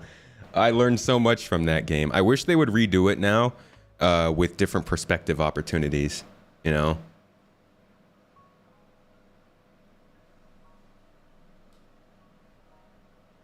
That bizarre face he is making in the Squadron ad is good. What are you doing? What are you doing, old man? Why do you have your mouth open like that? Mouth breather. The original Kickstarter was just for the single player game. Yeah, with like possible co-op stuff. Do I ever think comparing SC with other games that have been funded but eventually failed in delivering?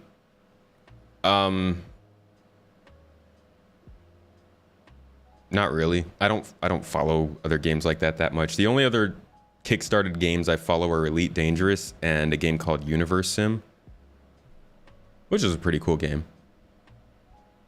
Getting the interview in spurts. Maybe that is what I'm getting.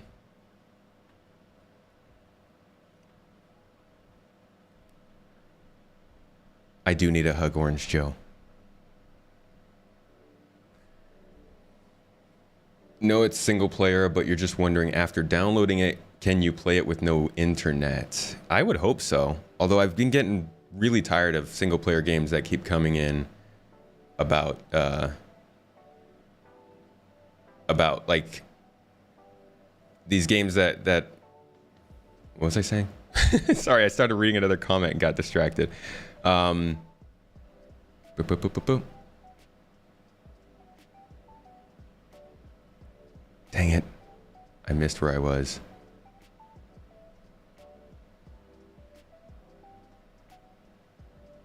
Where was I looking?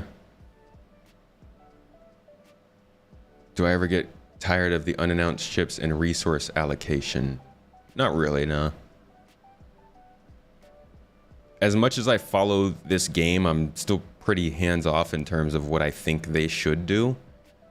Because I've been part of a project that had a lot of public exposure, and like at some point you just start to ignore people when they keep telling you the same things that you're trying to actively do but aren't working. And so yeah, I don't really want to add to that. Their priorities don't always align with mine. Like, I want to see other things in the game faster than they're willing to do them, but I don't get that bothered, other than being like, man, I really want that stuff, you know? As long as there's useful stuff being added, I'm not too bothered with what that useful stuff is.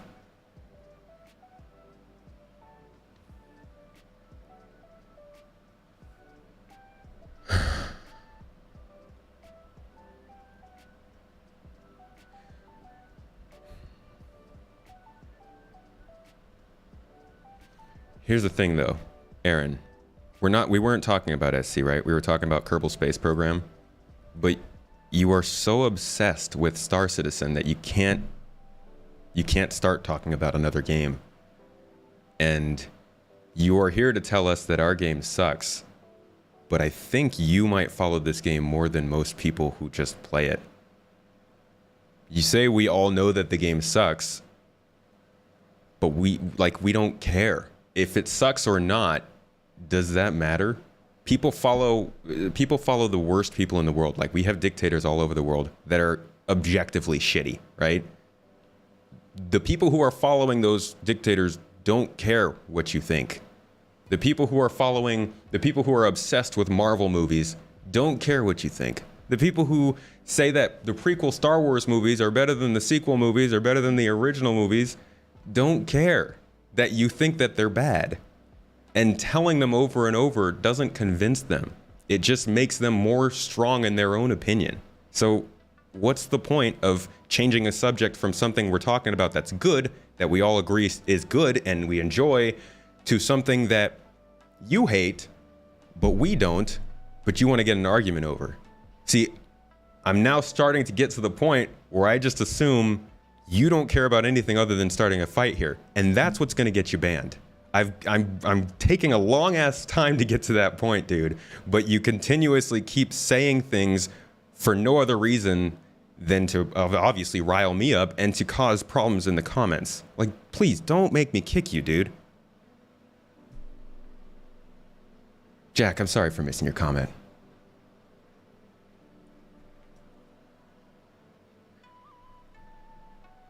Neil deGrasse Tyson. What about him? Just naming him? The original Kickstarter was not just for the single player game I backed during the original Kickstarter. I would likely not have backed. I don't know. That's what it says on the like, if you look up the Star Citizen Kickstarter. And I was reading this the other day, so I might be off, like I might not be reading it correctly, but when you read what Star Citizen is, they say it is a single player, offline or online drop in and drop out co-op play. And then they say it's a persistent universe. So that's what they say here. And then when you scroll down to, like, I think it was 5 million or something. Here's their freaking goal. Yeah, at their 5 million goal, they then put on here the Star Citizen Persistent Universe as one of the rewards for 5 million. So I assume from that they were trying to say, we started out with a single player offline online co-op game, and then we added the Persistent Universe when we reached 5 million. But I don't know. That's just from reading the Kickstarter page. I'm not sure exactly how it goes.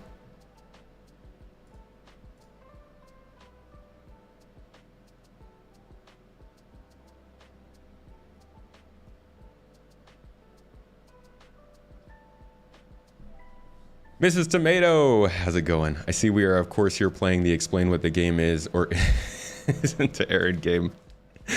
Good to see you, Mrs. Tomato.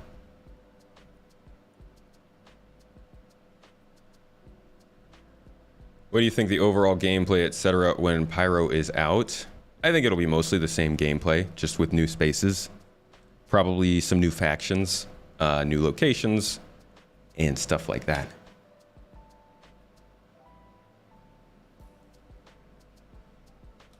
The prequels are awesome. Don't get me started, Toki. Nah, I like the prequels. I think there's something to enjoy with all the Star Citizen movie or the Star Wars movies. I not a huge fan of the sequels, but they look cool.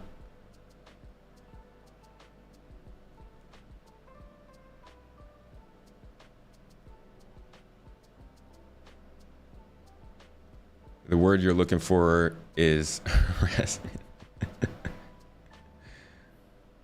Work on it forever. Forever! Don't feel that bad about parts of your 600i Explorer not being functional yet, but good luck to folks that do. SRV might be coming with its tractor beam. It better be. It better have a tractor beam by the time it gets in. Otherwise, don't release it. And I don't think they will, because they're not really putting ships in game that don't have primary function anymore. and the SRV really is only useful for its tractor beam.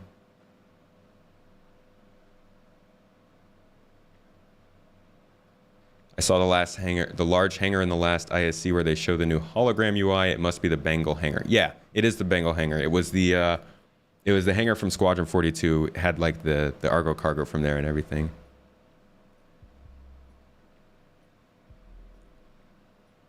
Persistent universe was just a stretch goal. That's what it seems like on here. But I wasn't there. I wasn't in the room. Better trade routes could be a thing, but that all depends on if they have to. Like, it really depends on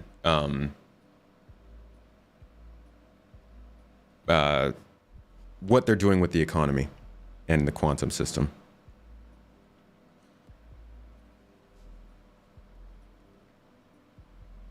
Just want to see AUEC turned into permanent UEC. Oh, like you want to see them give us all the money that we earn in the alpha, or you mean you just want to see UEC start to be a thing in game? Let me get through the rest of these questions. I'm just straight up like not answering them. What am I looking forward to most in 3.18? Definitely persistent entity streaming. I like the background tech. People can talk about how crappy the game is all they want, how much it doesn't do correctly.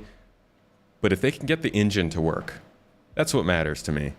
Make sure the engine works so that we can enjoy what the game's supposed to be. Missions, locations, cargo, like that stuff will all come at some point. But these like big pieces of background tech are super crucial. And I really hope that those, I hope that that makes it into patch.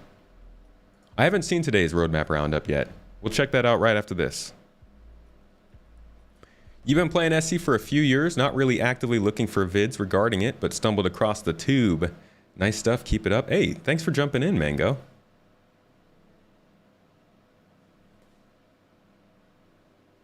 Hello, stranger. Do you think we will get an option to ensure equipment bought in-game with in-game UEC in the future? Yes. I think that will be pretty crucial, actually. I think insurance overall is going to be a money sink.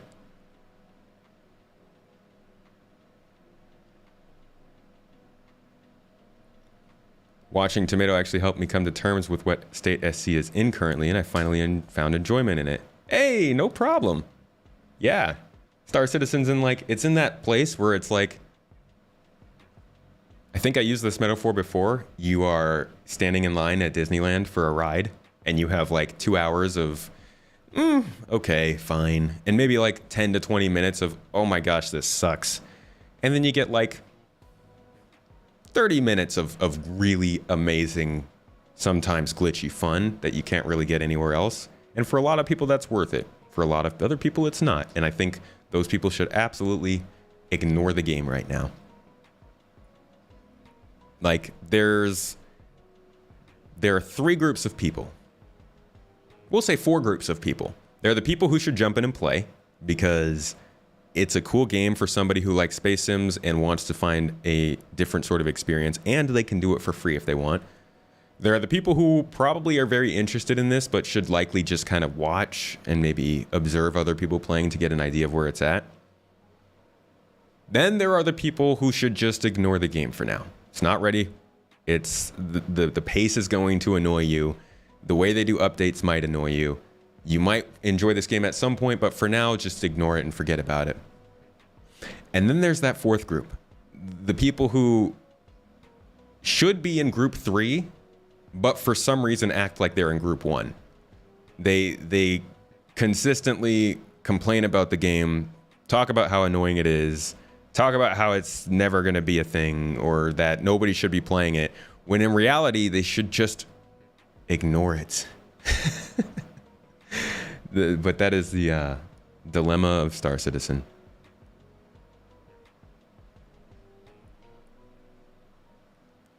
Joining the org really helped as well. I wish I did sooner. Well, thanks for joining us. Glad we could help.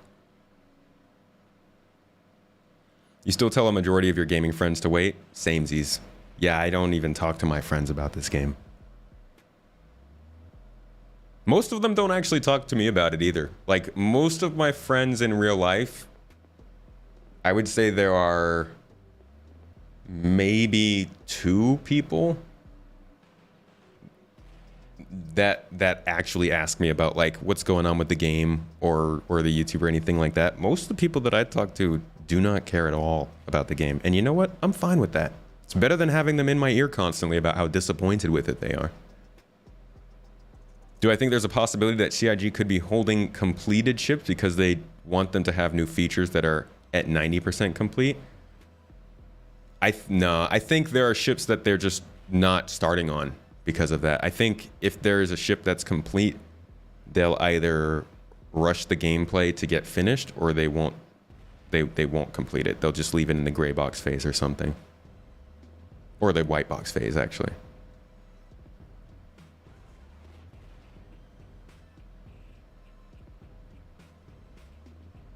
As someone who backed in 2017, I don't much care which came first. You're just speaking to things as they are. When they do the wipe, when they wipe the bug, they also wipe the patch as well. It depends on what they're wiping. There are different things. They can wipe your inventory, your wallet, or your reputation. They don't have to do all 3. Good morning, Yames. You get double tax in New Zealand? Oh, that's a bummer. Yeah, I don't buy ships here in Turkey. Actually, yes, I do. But I buy with an American account. And I only buy them for giveaways. Honestly, if I wasn't doing giveaways, I wouldn't be putting any money into this.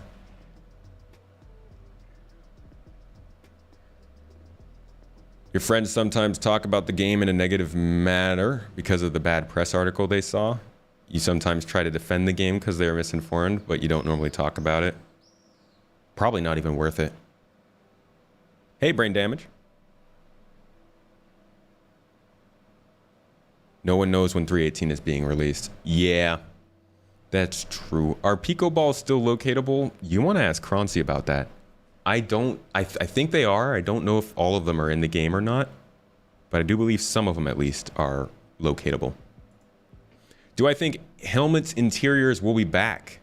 Caldera's suit is the only helmet where you can see that right now. Yeah, I do. There's an annoying glitch with helmets, especially the medium and heavy helmets, that kind of blocks some of your view. I think that they're probably getting the visor and HUD rework done before they're going to try and bring back in those helmet interiors, since that keeps like freaking messing up with them. Do I think the ArcWorld planets and cities need a rework? Yes, I do. We talked about that earlier. I think the planet needs to get new biomes, and I think the buildings need to get their interiors. Definitely. How is the puppy? We talked about that too. Is there a way to find more combat assist beacons? The beacons are driven by Quantum. So you might be best served by them if you stick near Yella, where there's a known pirate presence, but I don't know how pirates are figured into the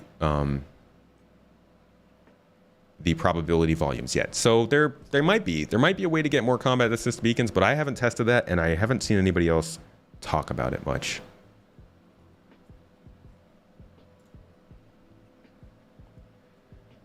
All right.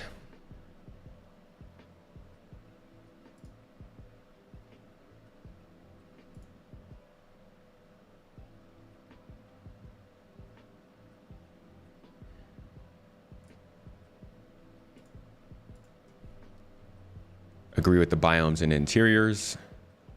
80 points a ticket. Why am I making you do math? Because I'm trying to help, you know? We're benefiting each other here. You might win a ship, but you're also going to learn some maths. Hey, Dutch, how you doing? Good to see you. Good to see you. How's the gameplay been, man? I saw you in those chats, in the voice chat.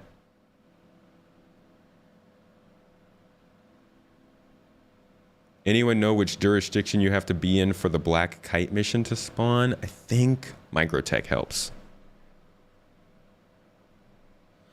Do I ever think of comparing? Oh, we did that one. Yeah, I've never really thought about comparing it to other games. I'd love to bring somebody on who follows other crowdfunded games and like ask them about that kind of stuff. And that's what the podcast is for, because I don't know everything. I love having people on the podcast who talk about those kinds of interesting things. I'm actually been looking for somebody who has a lot of financial background, who watches the companies that make games, or not games, any sorts of companies, but like small to medium sized companies that deal on tens of millions of dollars of revenue a year. And I wanted to bring them in and like have them really go into depth about how CIG is functioning, what the health looks like, and what they think of it overall from a financial perspective, because I can't speak towards that at all. But maybe I can fit that into that episode if I end up finding somebody that knows that stuff. Love your interview streams. You're getting better at the technical stuff. My question, have you ever played Wing Commander games or Privateer, Chris Roberts' original entries into the space game worlds? I haven't. I've heard a lot about that. I have. And I know they're a crowd favorite. I know they're a big inspiration for what Star Citizen and Squadron are going to be. But no, I haven't played them still. I might consider doing that maybe on stream. Start playing them and see what they're all about. But never have, no. Thanks for asking, though. Oh yeah, I know he's gonna want to make a movie. Please just don't. Just focus on the game. The game already looks enough like a movie.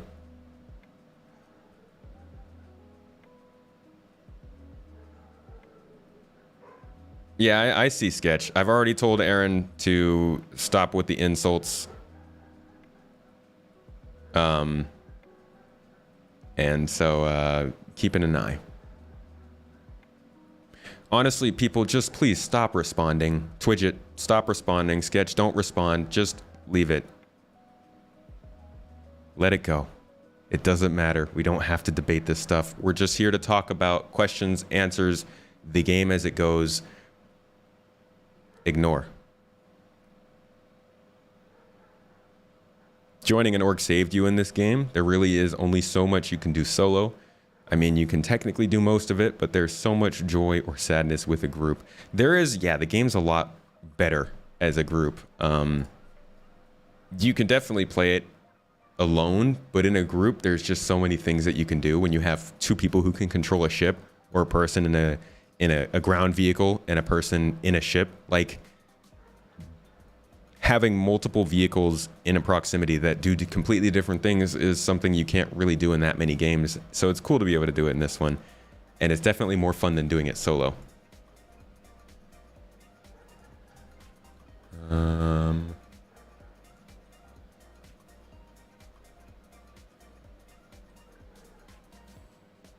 Okay. I want to see what they had to say about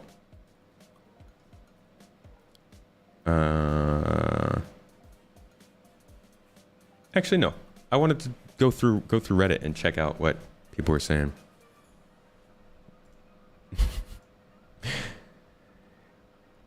a malepitas. Is that how I say that? Amalepitas. Tell me if I said that right.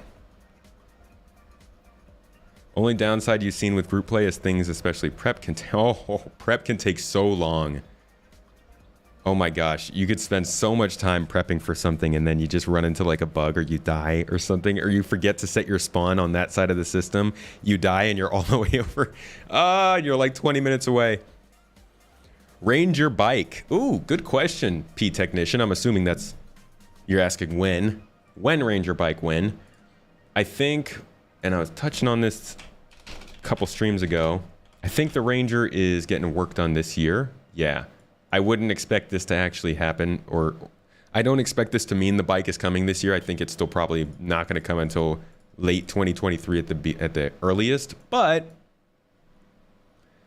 they are, you know what? Maybe it'll come earlier in 2023, but they're clearly focusing a lot on ground gameplay, like between the new outposts and stuff. Oh, look at that, artificial gravity.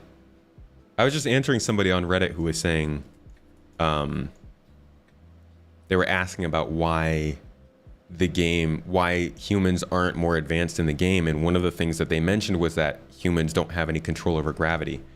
But it's just not in the game yet. But from the outpost stuff to the ground vehicle improvements that they're bringing in, to the different ground vehicles that they've added, it feels like they're really focusing on ground gameplay now. And I think the Ranger would be a really good place for them to go to capitalize on that. So I could see it coming in the next year. I just don't know. Created a group role play, which is named Spy Angel, now on Google Play. Dizias, I'm not doing. Sorry, but no. I generally don't play mobile games. It's just not something that I really dip into. Problem with hating SC is pretty much a statement about the bigger issues with society today. I have big dreams, but happy for now with my beloved pixel ships.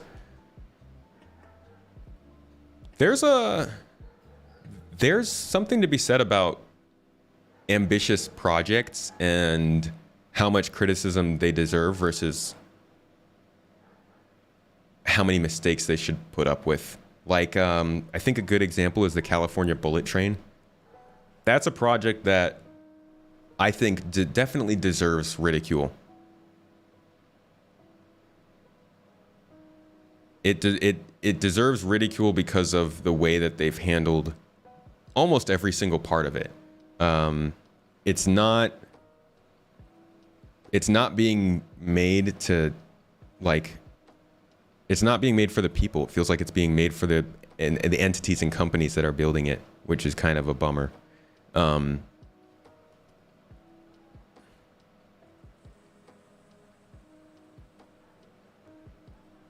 And like, in retrospect, or rather in contrast, the James Webb Space Telescope is something that a lot of people had criticisms for because it was taking so long, and it was very ambitious to try and do something new. But throughout those criticisms, they still kept working on it because they felt like it was going somewhere that was going to make a difference. And there's tons of debate as to whether it was worth it after all this time, after we finally started to see the results. But for the most part, it seems like most of the criticism around the project died once results were seen and people were like, oh, they did something with that. And I don't know, it seems like there's a whole conversation to be had about how people look at projects that are trying to be ambitious and try to say that they shouldn't be, versus looking at them after they've done their job and being like, oh, okay, it actually did something. There's never going to be any progress if we don't take steps to try and do ambitious things that sometimes have problems and sometimes don't. So, yeah, I think instead of hating on it, it's better to just ignore it and see if it actually goes anywhere. Does anybody remember how low res and janky it was in 2012? Oh, God. I remember seeing videos. I remember how, like, this game didn't look very good in 2017. They had a pretty solid upgrade in the visuals back with 3.0, and we could see another one like that.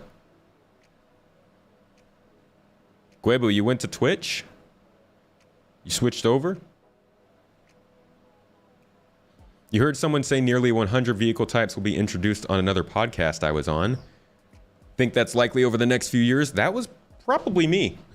That's a quote I hang on to. I actually remember exactly where they said it. I don't know if I have I don't think I have the exact video where they said it, but I know what was on screen when they said it. I bet you, hold on. Let's see if I can find that.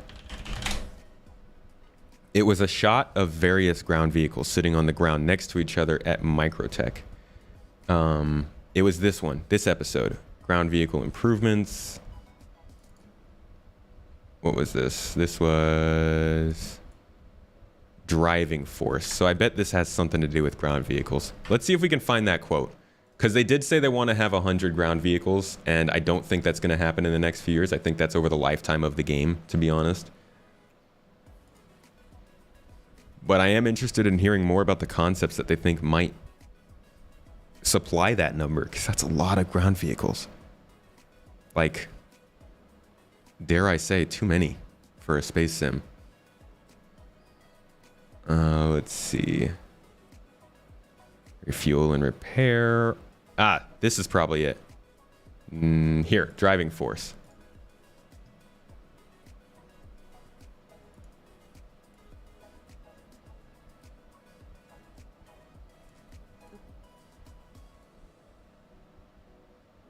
Was this it? This might not be it.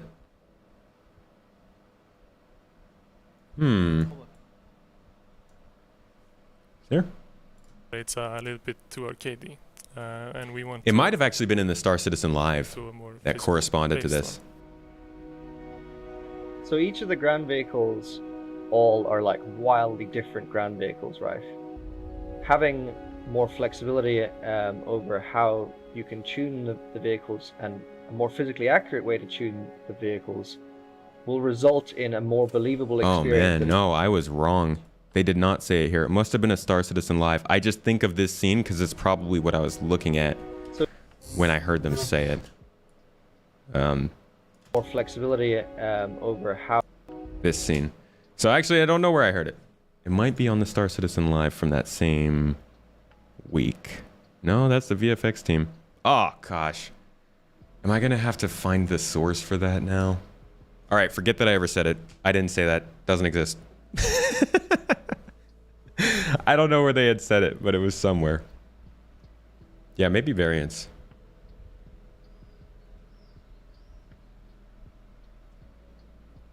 You've been around before the planets were in. Now versus then is like a totally different game. Oh, definitely.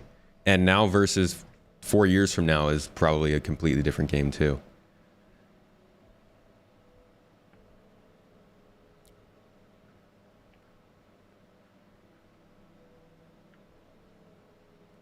James Webb Space Telescope also had science to support its endeavor. We had good reason to think it would work, and it did. The criticism was that we didn't need it, that it was a waste of money. Oh, I didn't know you saw all the criticism that I ever read on that. Fair enough. Some people were saying it's a waste of money, that they shouldn't be doing it. People say that a lot about a lot of different things. But case in point, people were still doubting it. People were still doubting that it was worth it. Is it worth it to really go after something like the James Webb Space Telescope? Some people would say no, and some people would say yes. There's no right answer. It is not worth it in some cases, and it is worth it in other cases. The same can go for any ambitious project. Hey, should they be trying to make this game with a ridiculous amount of detail that might not work? You could argue no, and you could argue yes. The whole thing is like, how much effort you really going to put into it. To be honest, I don't think I put that much effort into convincing people that this game will be what they want. Maybe I do unconsciously, but for the most part, I just focus on trying to educate people about the game. So I'm always surprised when I see people putting so much effort into the opposite. Because I'm like, if I'm literally making a living off of the survival of this game, and I don't have that much effort to put into convincing people to go out and buy it, then why are other people who have no financial stake in this game whatsoever putting so much effort into convincing people not to?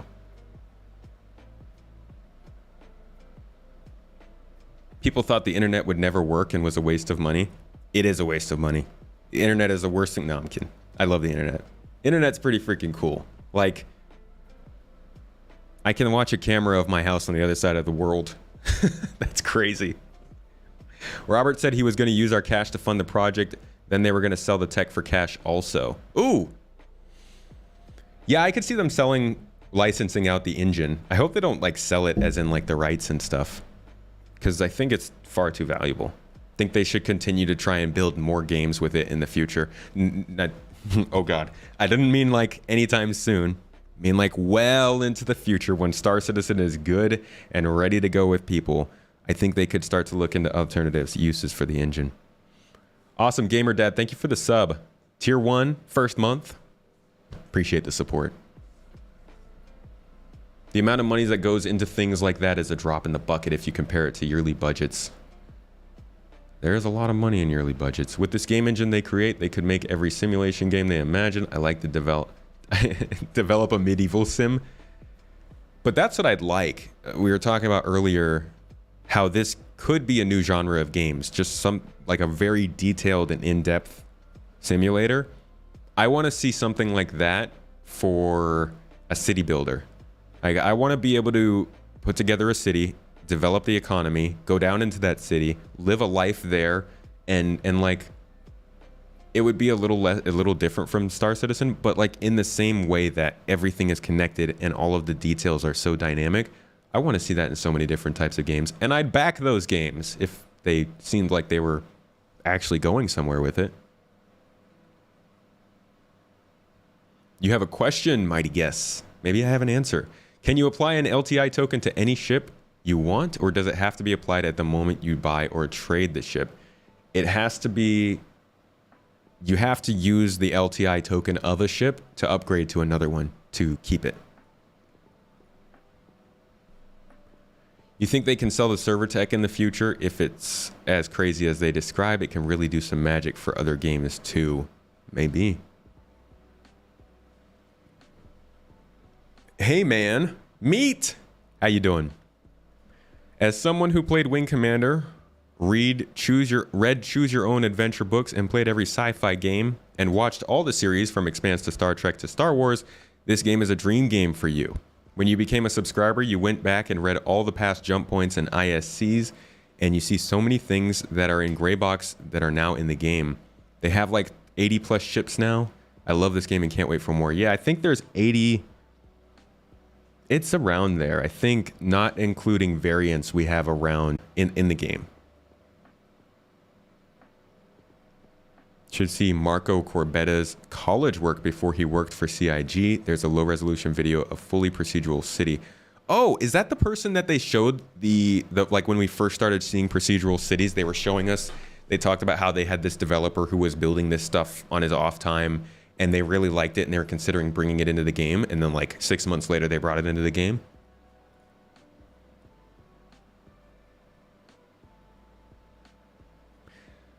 I want to show you guys some...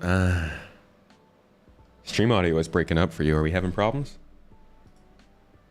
I don't see any issues over here. Let me know if it continues. I kind of want to show you guys a video from one of the developers who was hired. Nah, never mind. I don't have the okay to show that. It is out there. It's out there on YouTube. The guy who essentially was brought in to help with server meshing after they decided to go with the replication layer, the original tech for that, which was running an Unreal Engine at the time, is on YouTube. And maybe I'll check with him and see if he's cool with me sharing that if I avoid showing the name. But you can definitely find some very interesting stuff related to Star Citizen's development that isn't necessarily official.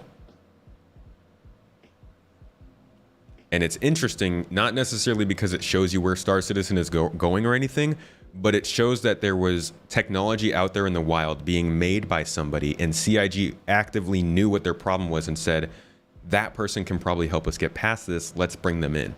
And then a year later, like a year and a half after that video was posted, we started hearing about the replication layer in Star Citizen server meshing. So there's a lot of little tidbits out there, like you were saying, Meat, that show what's been going on with the game and how it's progressed. Punji with the toes. Late toes game. What happened, man? Toes get stuck in bed? Heh. Now you're at work now, huh? Some people make a living by getting the money that would be going in-game into their pockets through lies and deception. We call these people salt miners, and ban more players from chat than Spectrum. Right, I just want to have some balanced conversations about stuff. Hey, Rob. Think I saw his work around the time at ArcCorp came in. Yeah, Vorpal, I think I know what you're talking about.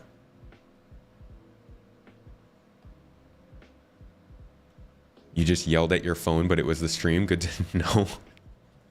Jack, don't abuse your phone. It does so much for you. You're a freelancer in Star Citizen. You have a job board. Go do some freelance work. Get some money, kid. Server meshing was an outside idea they brought in, guys. Yeah. What I'm referring to is they originally had an idea for server meshing. That was why they started the whole object container streaming and all that. That was like since 2016 or something like that. But in 2000 and I want to say around 2019. I think it was like, yeah, late 2019. They started a different version of server meshing that included more redundancy and a separation of the simulation and the oh gosh, I can't remember. He told me. I can't remember. I might be able to find the email actually. Hold on. Give me 1 second, guys. Let me see if I can figure out how I might be able to find this. Search my email. Oh, you know what? Wait for it.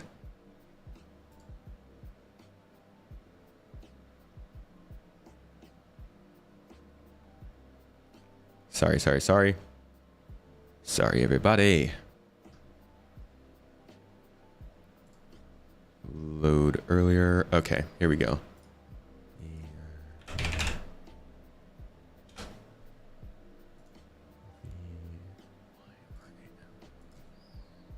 Whoops.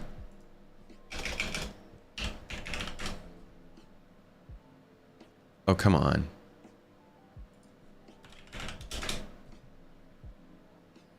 What the? Oh, you know what? I think I'm on the wrong email. Don't you love that? There we go. Okay. Let's see. So the idea was separating...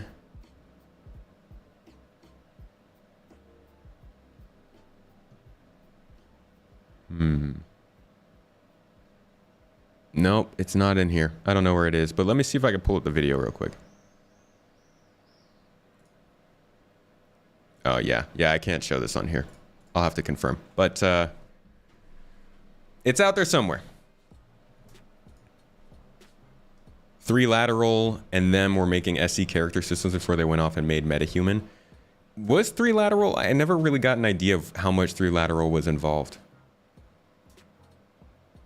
As a company, it's smart. Hey, that guy is doing what we need for our game. Let's hire them. Yeah. And it shows that, like, they're not just doing stuff to do stuff. Like, that was one of the most encouraging things I had heard. They acknowledged that they had a problem and they found the person that could help them solve it. Most of the conversation around Star Citizen would make you believe that they'd never thought about doing that because all they wanted to do is keep making ships.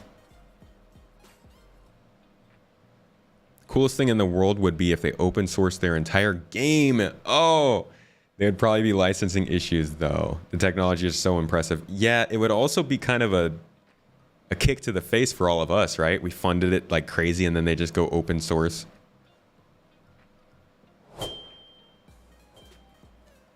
If you were a salt miner, I wouldn't be here. You're one of the sweetest people I've ever seen in Star Citizen. Thank you. Kindness begets kindness. Well, ideally. Entity graph? I don't know. It wasn't the entity graph. It was like separating... what was it? Separating the simulation from something else. I don't know. I can't remember what exactly it was. But the idea was just that the game itself was separated from the stuff that organized the game. Maybe it was just the servers, separating the simulation from the servers. I don't know. I can't remember. I'll figure it out. Remember the guy Squid something? He quit because the trains took over a minute in SC. Squid of Love? Is that his name?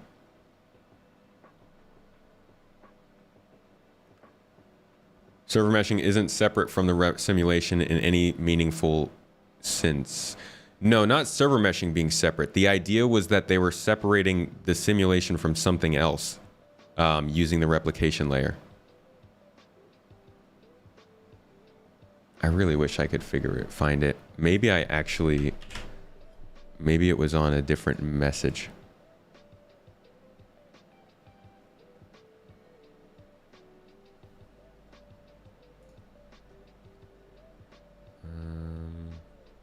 No, I don't know.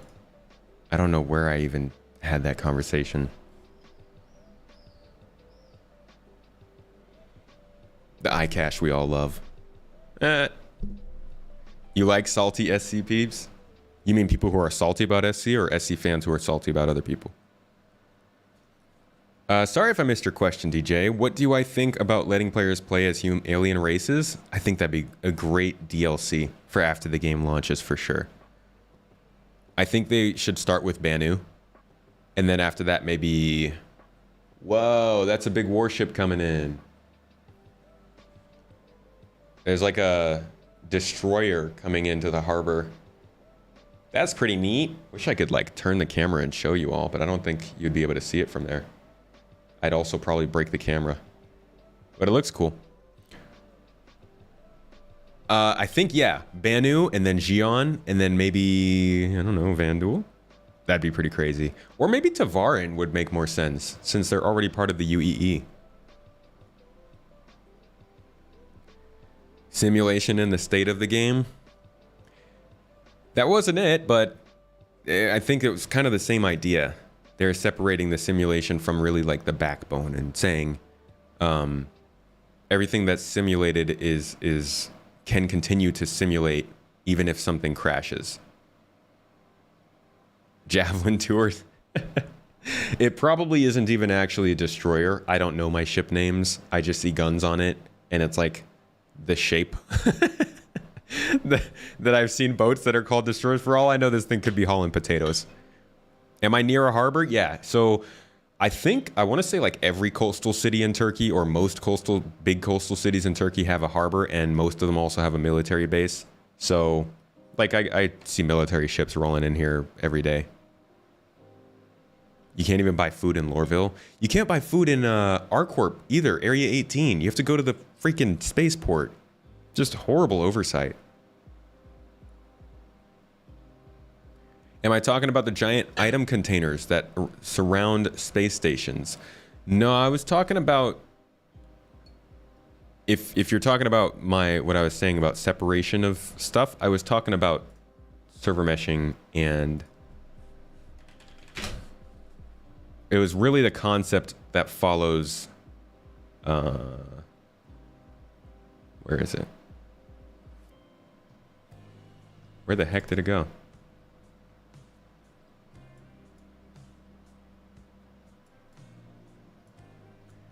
It was the concept that follows this. The idea that you have the simulation over here is separated by the replication layer from the clients and the entity graph database. I don't remember the exact word, but that was the idea. That your simulation is running on the servers, and they managed to create a way in which server meshing didn't depend on the servers, it depended on the server meshing through replication. So the replication took care of all of the data transfer. The servers, which was the simulation, is separated. So if they ever crash, the actual data that's going on isn't affected. It's just a simulation, which can just be spun up again.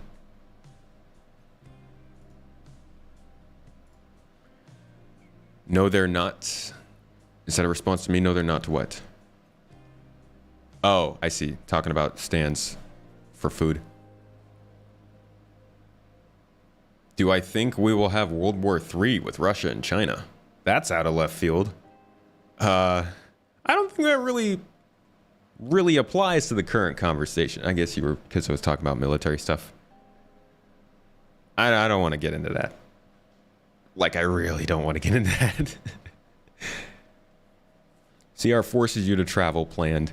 Regarding CIG selling Star Engine, Amazon says you may not use Lumberyard to distribute your own game engine to make improvements to another game engine or otherwise compete with Lumberyard.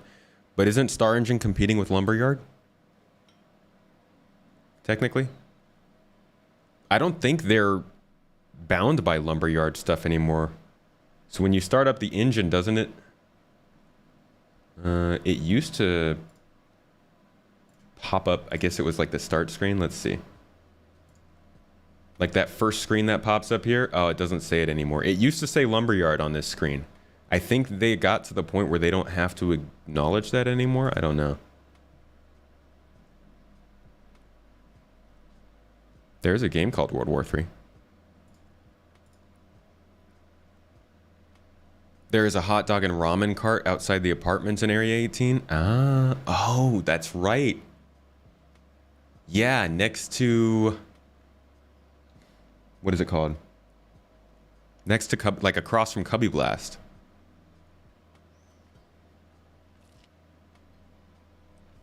Oh, Lumberyard's open source now. Oh, that's right. That was like a year or two ago. The servers are simulations. Do I see it right? Yeah.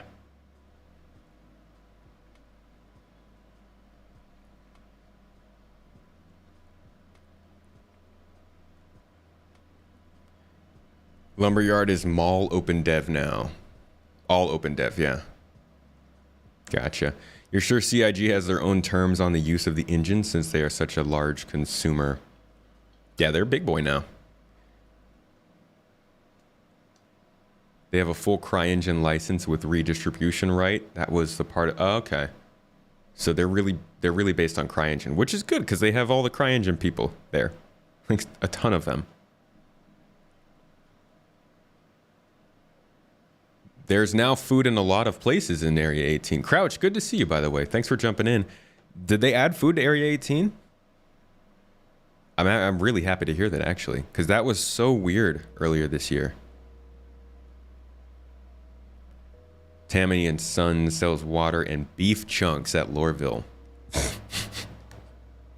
Love getting some beef chunks in a bag from the wonderful purveyors of food at Loreville. Oh, yes. Sid, watching for 2.5 hours. That's enough to get a decent amount of points up. Amazon deals with many major customers. CIG isn't necessarily among their largest. That's true. I guess I'm thinking more in the game world. They're quite large. Well, even then, in terms of revenue, CIG is really not that big. Not compared to like Take-Two or other publishers. Chris Roberts' secret plan. Step 1, make billions from SC. Step 2, buy back Wing Commander. Step 3, more yachts, baby. As the rumor goes. Hey, by the way, everybody, I forgot that we had given away a mug. And I don't know if you're here, but Kilowatt, if you are, you won that mug. Special Space Tomato mug. Says, from my head to my toes. Which is great. But yeah, you got some merch coming your way. Free merch with a good old tomato on it. You know, it's good fun. Make sure to get in touch with us. We sent you a message, so respond with your address and we'll send you the goods so you have something to sip that tea out of. Nothing like buying food in clothing shops. I used to always go to H&M, you know, gosh, what is that one called? Oh my gosh, I can't even remember the name of it. I used to work there. Abercrombie and Fitch, H&M, Lacoste, all these places. Just trying to get beef chunks and stuff. You know how it is. You know how beef chunks are. Sorry, my light went out over here, so I gotta plug it in.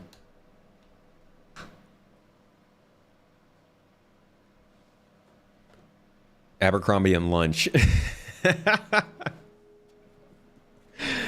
That's a good one. That is a good one.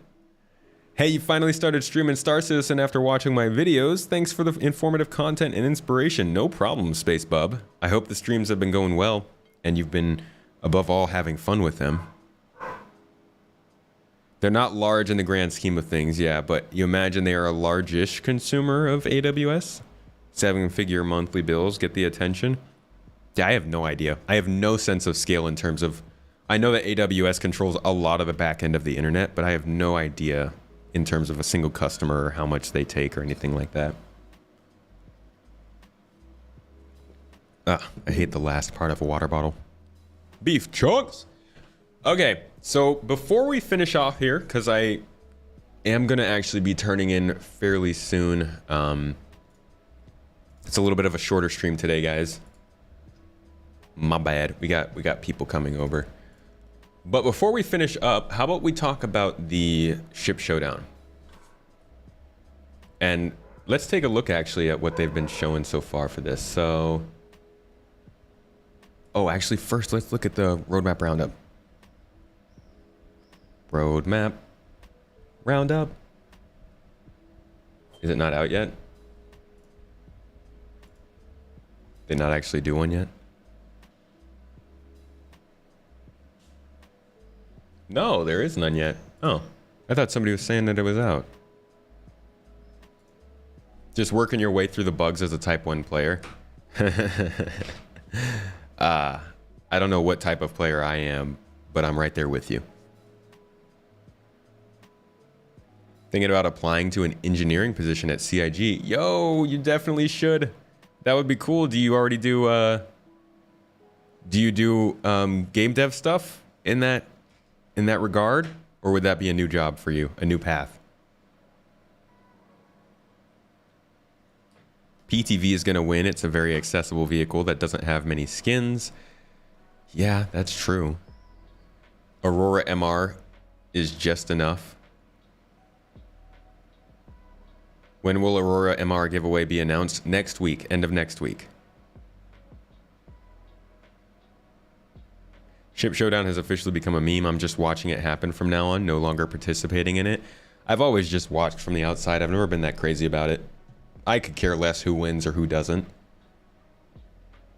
But where is there... Shouldn't...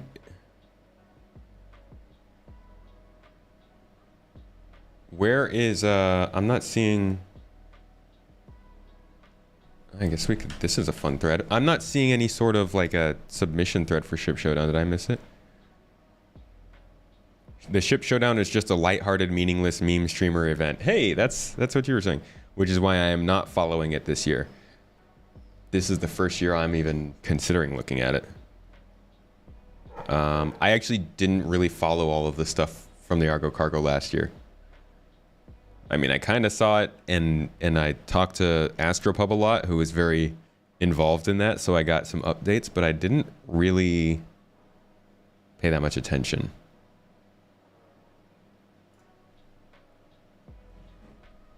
You work in enterprise tech, cloud architecture and stuff, just got into SC, and CIG's infrastructure is cool. Yo, that is, yeah, you should consider looking at joining them. I've definitely heard about people switching industries to get involved in that stuff, particularly on the engineering side, like you said. I don't know. You get my stamp of approval. Give it a go. That'd be sick. You hate that people meme on the Showdown? The skins are so cool. Sad to see things like the PTV get so much traction. I think it's always going to be whatever is most easily accessible, but the PTV is definitely a not super useful not a super useful one to win. So let's see what the top submissions are. The Mercury Star Runner. Wait, from the pilot? Is CIG employee allowed to submit? That doesn't seem right. Kidding. The ship with the hidden passages, the smuggling the data runner, the Falcon, one of the... Oh, okay. Literally just a nomination. So, is that the idea behind this? What?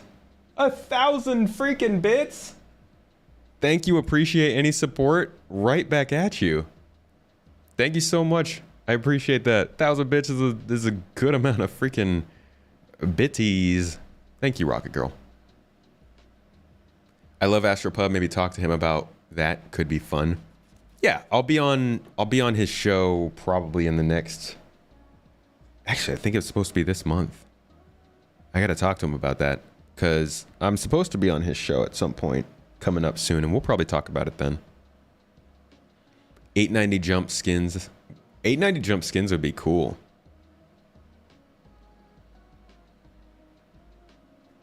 Pretty generic slogan for a company switching industries to get involved. Crashing into the party to make a splash. Okay, so we got the Star Runner, the PTV, the X-Wing, or the Scorpius, the Pisces, the Cutlass Black, the Saber Raven, 600i. I would love to see the Terrapin get some skins. I know it's not that useful, but it is a very cool and unique ship that just doesn't have much support, I guess. Mainly because its use case is nowhere to be seen. Looks like we've got the Mule in here. 400i, of course. The Vanguard. Interesting choice. The Carrack. Did the Carrack get skins last time? I think it did, right? It was like second place or third place. You just vote for whichever skin needs a new ship the most. What if they all have skins? Then what? Half of your interest in SC is the business model and actual technology behind the scenes. I wish some of the IT team would do some technical ISCs. Have you seen all of the stuff that they've released on that, kind of like from CitizenCon and everything? This video wrecked me. I had to watch this video so many times to try and understand what the, oh my gosh, like I can feel the eye twitching that I was getting from watching this. I watched this video at least 6 or 7 times to try and understand what they were saying. It's cool stuff. And this is, I think, less of the architecture and more of like the performance side, the rendering side of things. So maybe that's not as interesting, but it was definitely very thick and dry and seems like the kind of stuff that nerds would like. Then there's also this one though. And this video is pretty cool. This one gives you some nice graphics and stuff talking about what they're doing with the back end. I'm sure you've seen this though if you guys are interested in this stuff. Yes, everyone vote the tomato pin. Yes. Terrapin ambulance. That's what we need. Terrapin is hella useful if you want to turn an Odyssey into a Carrack. Interesting approach. That's part of why the super serial people were and are so upset the meme beat the Carrack cult. It didn't even make the top 5. Ooh. Vulcan Talk was the renderer more or less, yeah. Vulcan Gen 12 stuff. Performance. Any hopes on the HUD fix for 21:9 wide screens? You know, I bet that's a topic that's more realistic for them to approach after Gen 12 is fully implemented. That's probably when they can, and I would say Gen 12 being implemented and our HUD system being completely turned over to building blocks would probably both need to happen before we get 21:9 support better. Jujin Kai, good to see you. Welcome. Always happy to see you return to chat. Vote the PTV. You do you, Jack. You do you, boo-boo. The Odyssey is the Carrack killer. Of course it is. You like the Terrapin? Kind of sad that you CCU'd it. Gonna get it back next chance. You know, I think I might have also CCU'd it.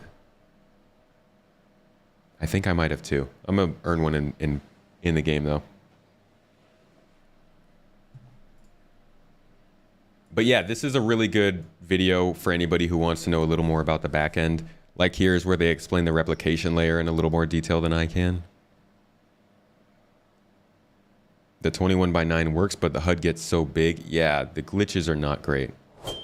You sold your 21:9 and got a standard aspect ratio monitor just because the support for SC and Twitch is so bad. Same here.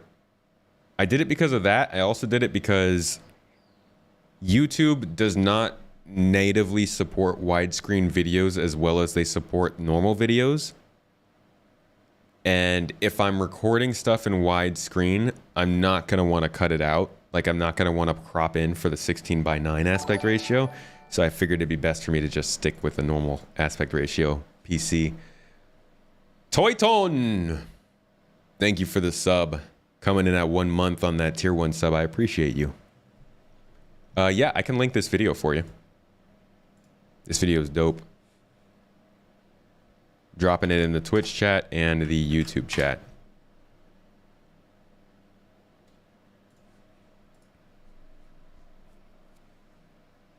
Did I lose my music?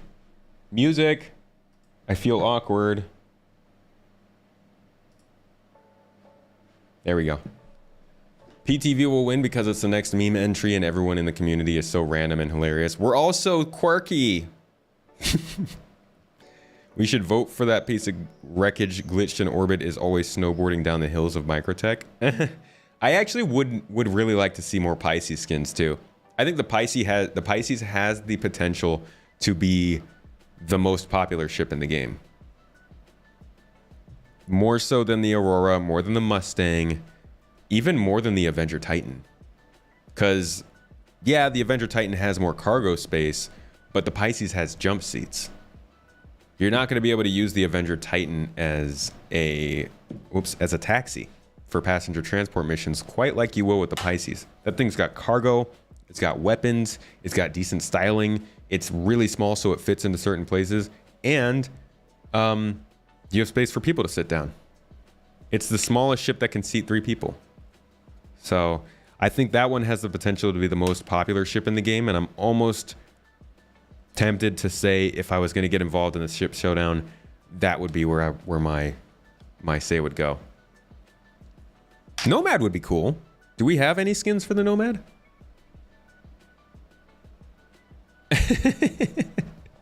Most awkward moment in my life, Lucid.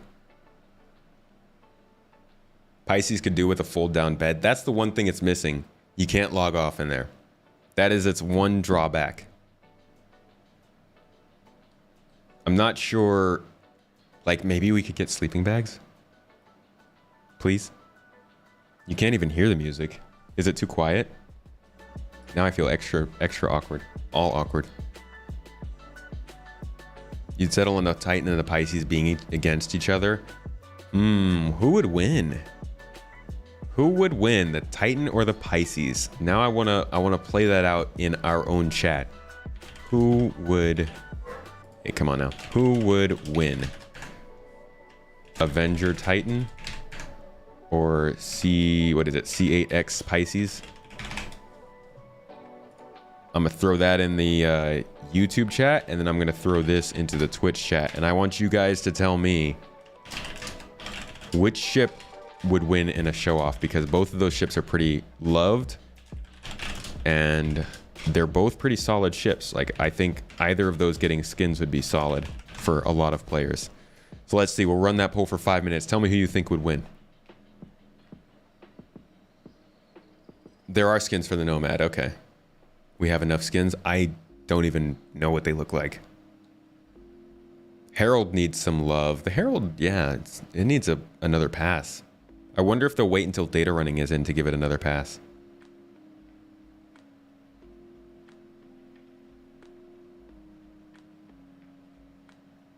The 400i can do exploration, passenger missions, cargo missions. It's the best ship. It's a beautiful luxury yacht. Hey, but my MSR could do those things. Technically. Won't have as good a scanner though for exploration stuff. So I guess maybe you'd prefer to go with, I don't know, a Connie Aquila. You want that ships that ferries you around on Orison? Yeah, people keep talking about that. People keep wanting that little snub fighter from Crusader. The Titan needs some better skins. The green ones are ugly. Huh. I don't recognize them, to be honest. I'm talking about the C8X. Isn't the C8X the ones with more weapons? It's that 2 red buttons meme. You sweating? Like, oh god. These are both good ships. Oh my gosh. Hey, Taryn, thank you for the 100 bits. I appreciate you going towards that pizza fund. I see you. I see you.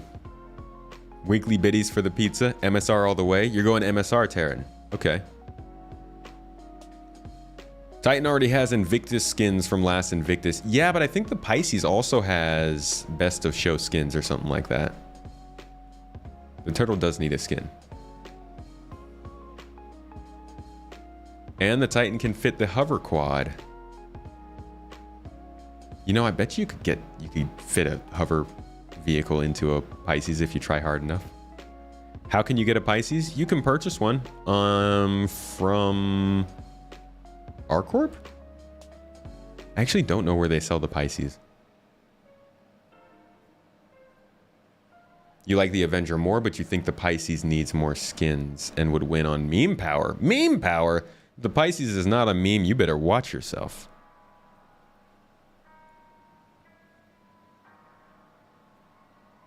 Looks like the Avenger has better weaponry though, yeah. All the ships need a bunch of skins. Let's be honest, we need to get tons of skins into this game. We need to get tons of designs into this game. They need to be able to start selling more and more designs. They've got to start to turn the funding model over from ships to flair for the ships. Buy a carrot and get a Pisces for free. The easiest way to get a Pisces right there. Oh, yeah. Better question is how to spawn a hover quad. Do you have trouble with that? Isn't that just on the ground things? I would love to see more Redskins. I feel like there's a significant lack of tomato lookalike ships in this game that I'd like to see more of. The pole is a lot closer than you thought it'd be. Let's see. Where is it at? Oh, yeah, it is pretty close. They're both fairly close, but people are definitely preferring the Titan over the Pisces.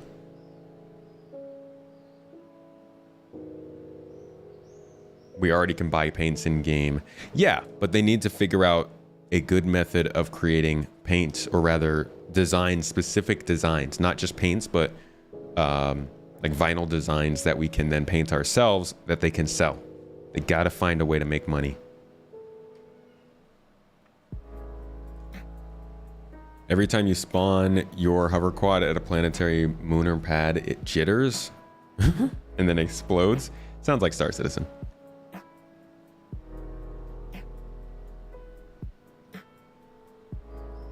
There are barely any in-game paints. I wouldn't know. I don't follow. I wonder what kind of questions people are going to ask at Star Citizen Live this Friday. Let's check this out.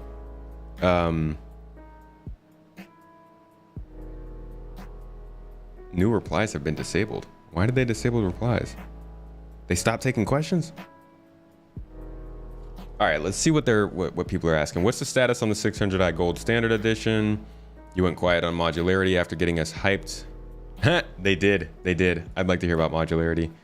What is the plan on getting older concepts out the door in a reasonable time frame? 2015 ships are 7 years old. The Nautilus was far along when sold. The Polaris was bumped off the roadmap for a newer ship, the Scorpius, and yet more large ships like the Liberator and Odyssey keep getting added. That is, this is gonna have a disappointing answer, I can already tell you.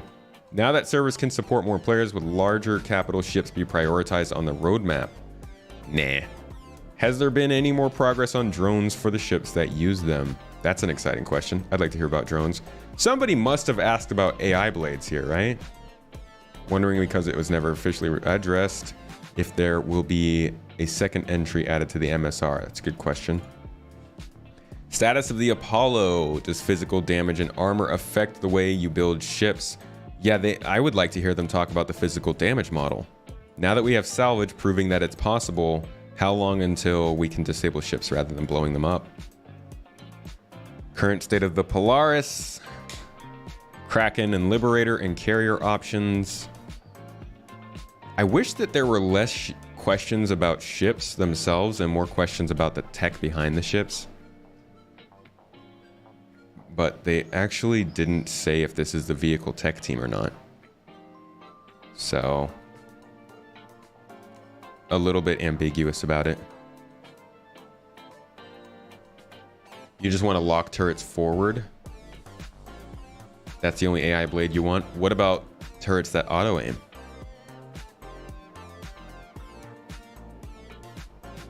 Haven't they said you'll be using the reclaimer drones in 3.18 for the salvaging gameplay? No. The only thing that's coming with the reclaimer in 3.18 is just the cutting, or the salvaging laser. People wouldn't need to ask about the 600i rework status if it had been covered in the roadmap roundup. The roundup isn't comprehensive enough. Lots of changes go unmentioned. They do. In addition to that, a lot of progress tracker stuff is outdated. Like, you could just scroll randomly to, I don't know, let's say Bounty Hunter V2. Doesn't say the last time it was updated. Cave archetypes? No. Building interiors? No.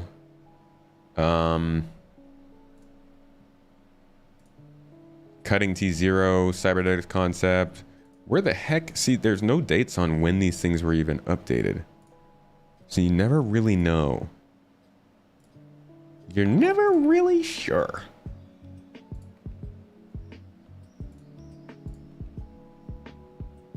See, here we go. This is an example. The Drake Vulture is supposed to be coming out within the next couple months, but the last time it was updated on here was November 2nd of last year. So what does that mean for us, you know? Did our poll end?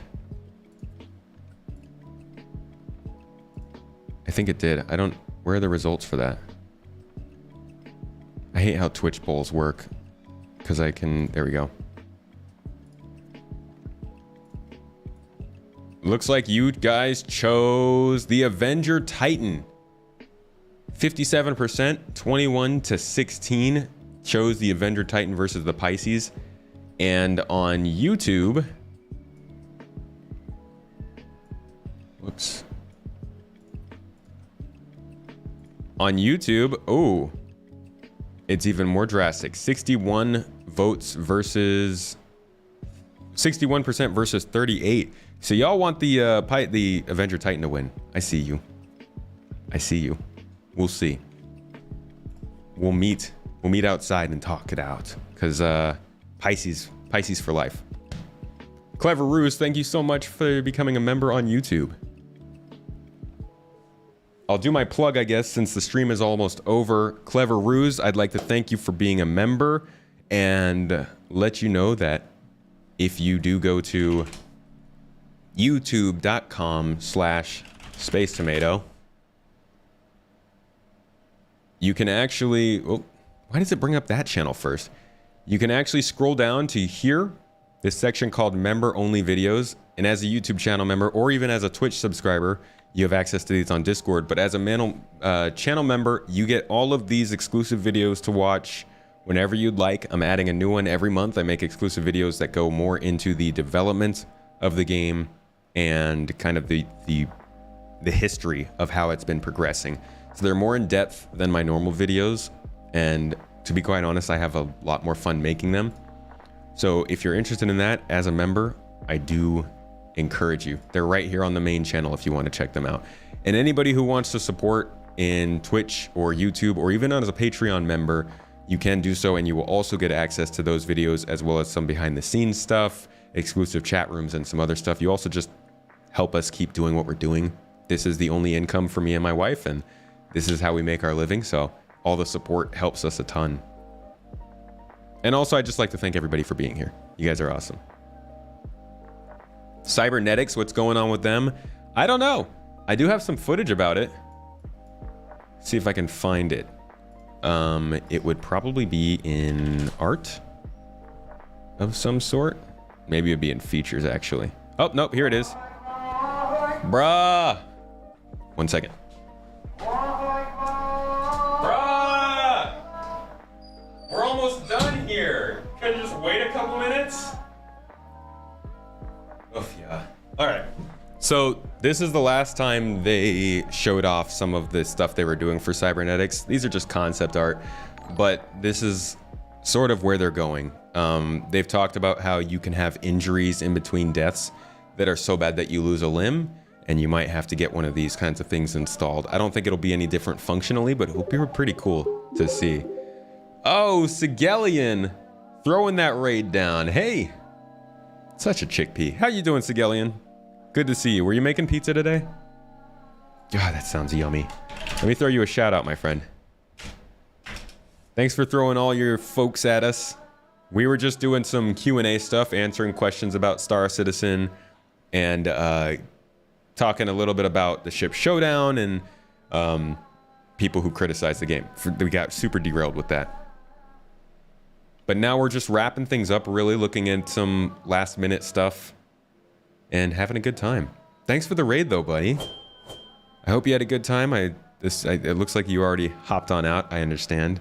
But thanks to everybody who joined him for the raid and came over here. I appreciate you taking the time to check out the old Tomat. That was the call to prayer outside. We live like, there's a mosque right there. Like, hold on, let me see if I can show you.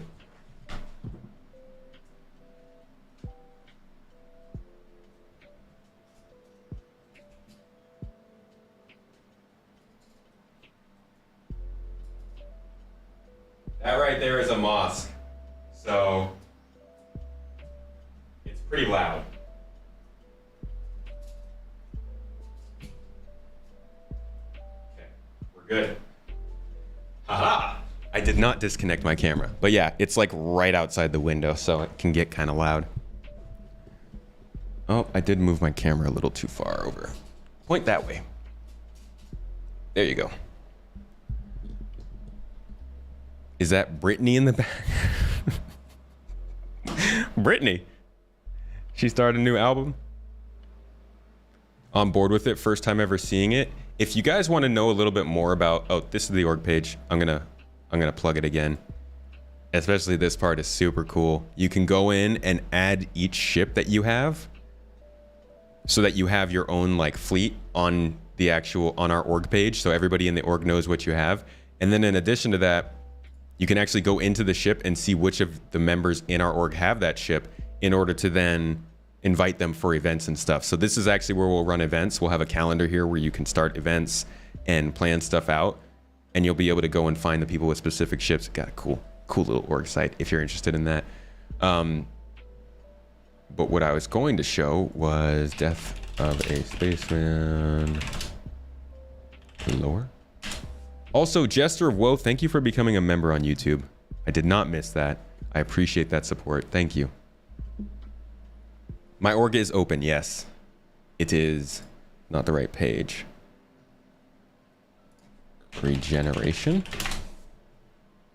Regeneratio. Horatio Regeneratio. I think it's this page. Yeah. So I'll drop this link for anybody who wants to read it, because this is a hefty dose of lore.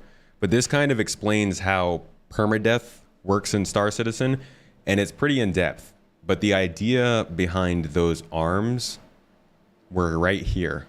So, known commonly as an echo, this is a term used to describe the link between an imprint and its source, an imprint being your essentially save file. When a major traumatic event occurs, such as death, the psychological impact of it can sometimes be strong enough to permanently alter the imprint. For example, if a person's legs are crushed to death, there is a possibility that an echo will be created that will alter the imprint so that the individual's legs are no longer functional. Extrapolate that out to arms, and that's where this idea comes in. So they have this whole setup built into the lore about why permadeath is a thing, how it works, why it's not actually permadeath. It will, it's kind of like a semi-permanent death, but they also build in these little bits and pieces here and there so that they allow for things like cybernetics, which I think is cool. It's a very long-winded explanation, but it's fun. It's fun, you know? Yeah, those are minarets. You are correct. Tell you a story about Turkey? How about my first time being here? I did not know the culture. I knew nothing about it. I barely even knew my wife's family. I only knew her. I just met all of them for the first time. And we went out up into the mountains, right? In the dark of night, and got some what's called sucuk ve ekmek, which is basically sausage and bread. It's a very common dish. It's very good. You can cook it in different ways. and we got it. We got in this little hut on the side of the road around a wood fire, and these people, just like these Turkish people on the side who were just cooking this good ass food. They came in, they gave us some food, they gave us some tea. We sat around the fire. I chomped down on this food. I had no idea what I was doing. Everybody was speaking Turkish. I was just enjoying myself. It was a freaking blast. It's one of my earliest memories of Turkey though, and I absolutely loved it. The hospitality here when it comes to food is awesome. What do I do in Turkey? Basically this. I spend almost my entire time making content for Star Citizen, focusing on the streams, the podcasts. My days are a lot of corresponding with other creators to try and get them scheduled. Working with my wife, she's a full part of this business. We do this together, building out ideas, planning ahead, coming up with video ideas, writing those video ideas, editing. That's all I do here in Turkey. Then, you know, we go out and explore and see the country, but that's my job. Came to the stream late, Jester, no problem. Luckily, YouTube saves it for you. Thought you tried to switch this time. The regen stuff is quite interesting. Be interesting to see how they gamify it without pissing people off. I think it should be okay. As long as people have like 8, 9, 10 lives that they can go through and get regenerated, and it's hard to reach that state of regeneration, I don't think people will notice that much. Have I been to Istanbul yet? Oh, tons of times, yeah. I've been living here for like 3 years now, 3 or 4 years. So we've had tons of trips to Istanbul for visa stuff, for green card stuff, for travel stuff. Yeah. Will cyber arms also have a certain weakness? I doubt it. I don't think they want to build in gameplay complications with that. Does it take less or more damage? Yeah, I think it would be the same. I think they would want to avoid, because then you get into a complication of like, well, what if I die and I don't get a cybernetic arm? Can I just install a cybernetic arm anyways? Inflation's very bad. Yeah. It started well before it did for anybody else. So you can actually see it here. Just how terrible it's been. This is just the last month. You can kind of see, actually, let me switch this around real quick so you can get a better idea. So this is the graph that I live by, right? Everything that we do is based on how dollars trade with liras.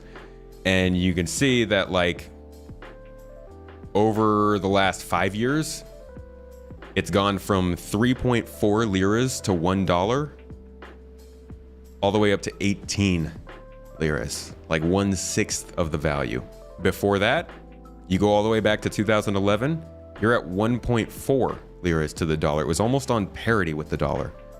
But after about 2018, which was when I got here, whoop-de-doo, it went downhill. And then with COVID, it spiked. With COVID and with the president. But we won't talk about that. But yeah, that's what we live on, and the inflation is rough.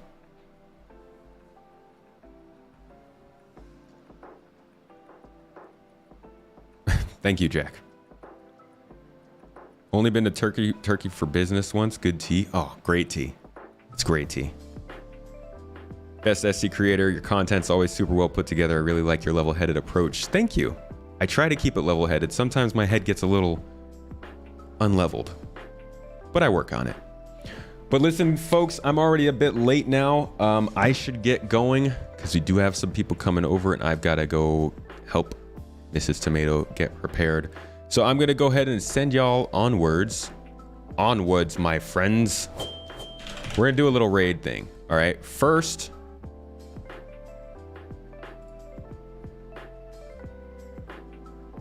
we're going to find, dang it. You know what? I'm gonna send y'all on to Bognagus.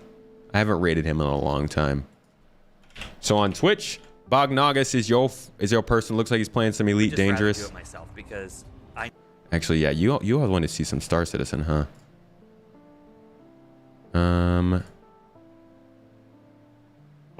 There we go. Nope, playing Escape from Tarkov. Why is nobody playing Star Citizen today? All right, I'll tell you what. Let's find somebody new.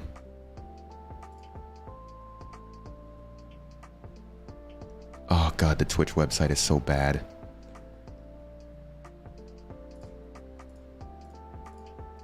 My broken mouse isn't helping. Let's see. Neville, of course. All the way up there. Ooh, Piss Poor Pete. Haven't rated him in a while. HC Vertigo. I'm gonna send y'all on to Dora. Because that's the name of my niece, and I love my niece. So,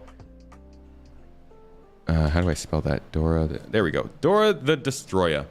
On Twitch, y'all heading over there. I rated Vertigo a couple weeks ago.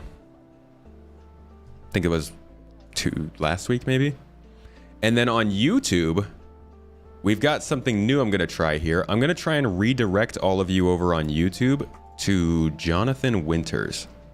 Not sure if I'm going to be able to make it work, though. Let's see how it goes. But before you head out on Twitch, because you guys are a little ahead of the game here, thank you again so much for coming and joining me. Thank you for... Crap, I think I have to add him to my channels. The YouTube rating system is so annoying. Okay, we'll do it next time. Sorry about it, guys. SC doesn't matter till 318. Forgot about that.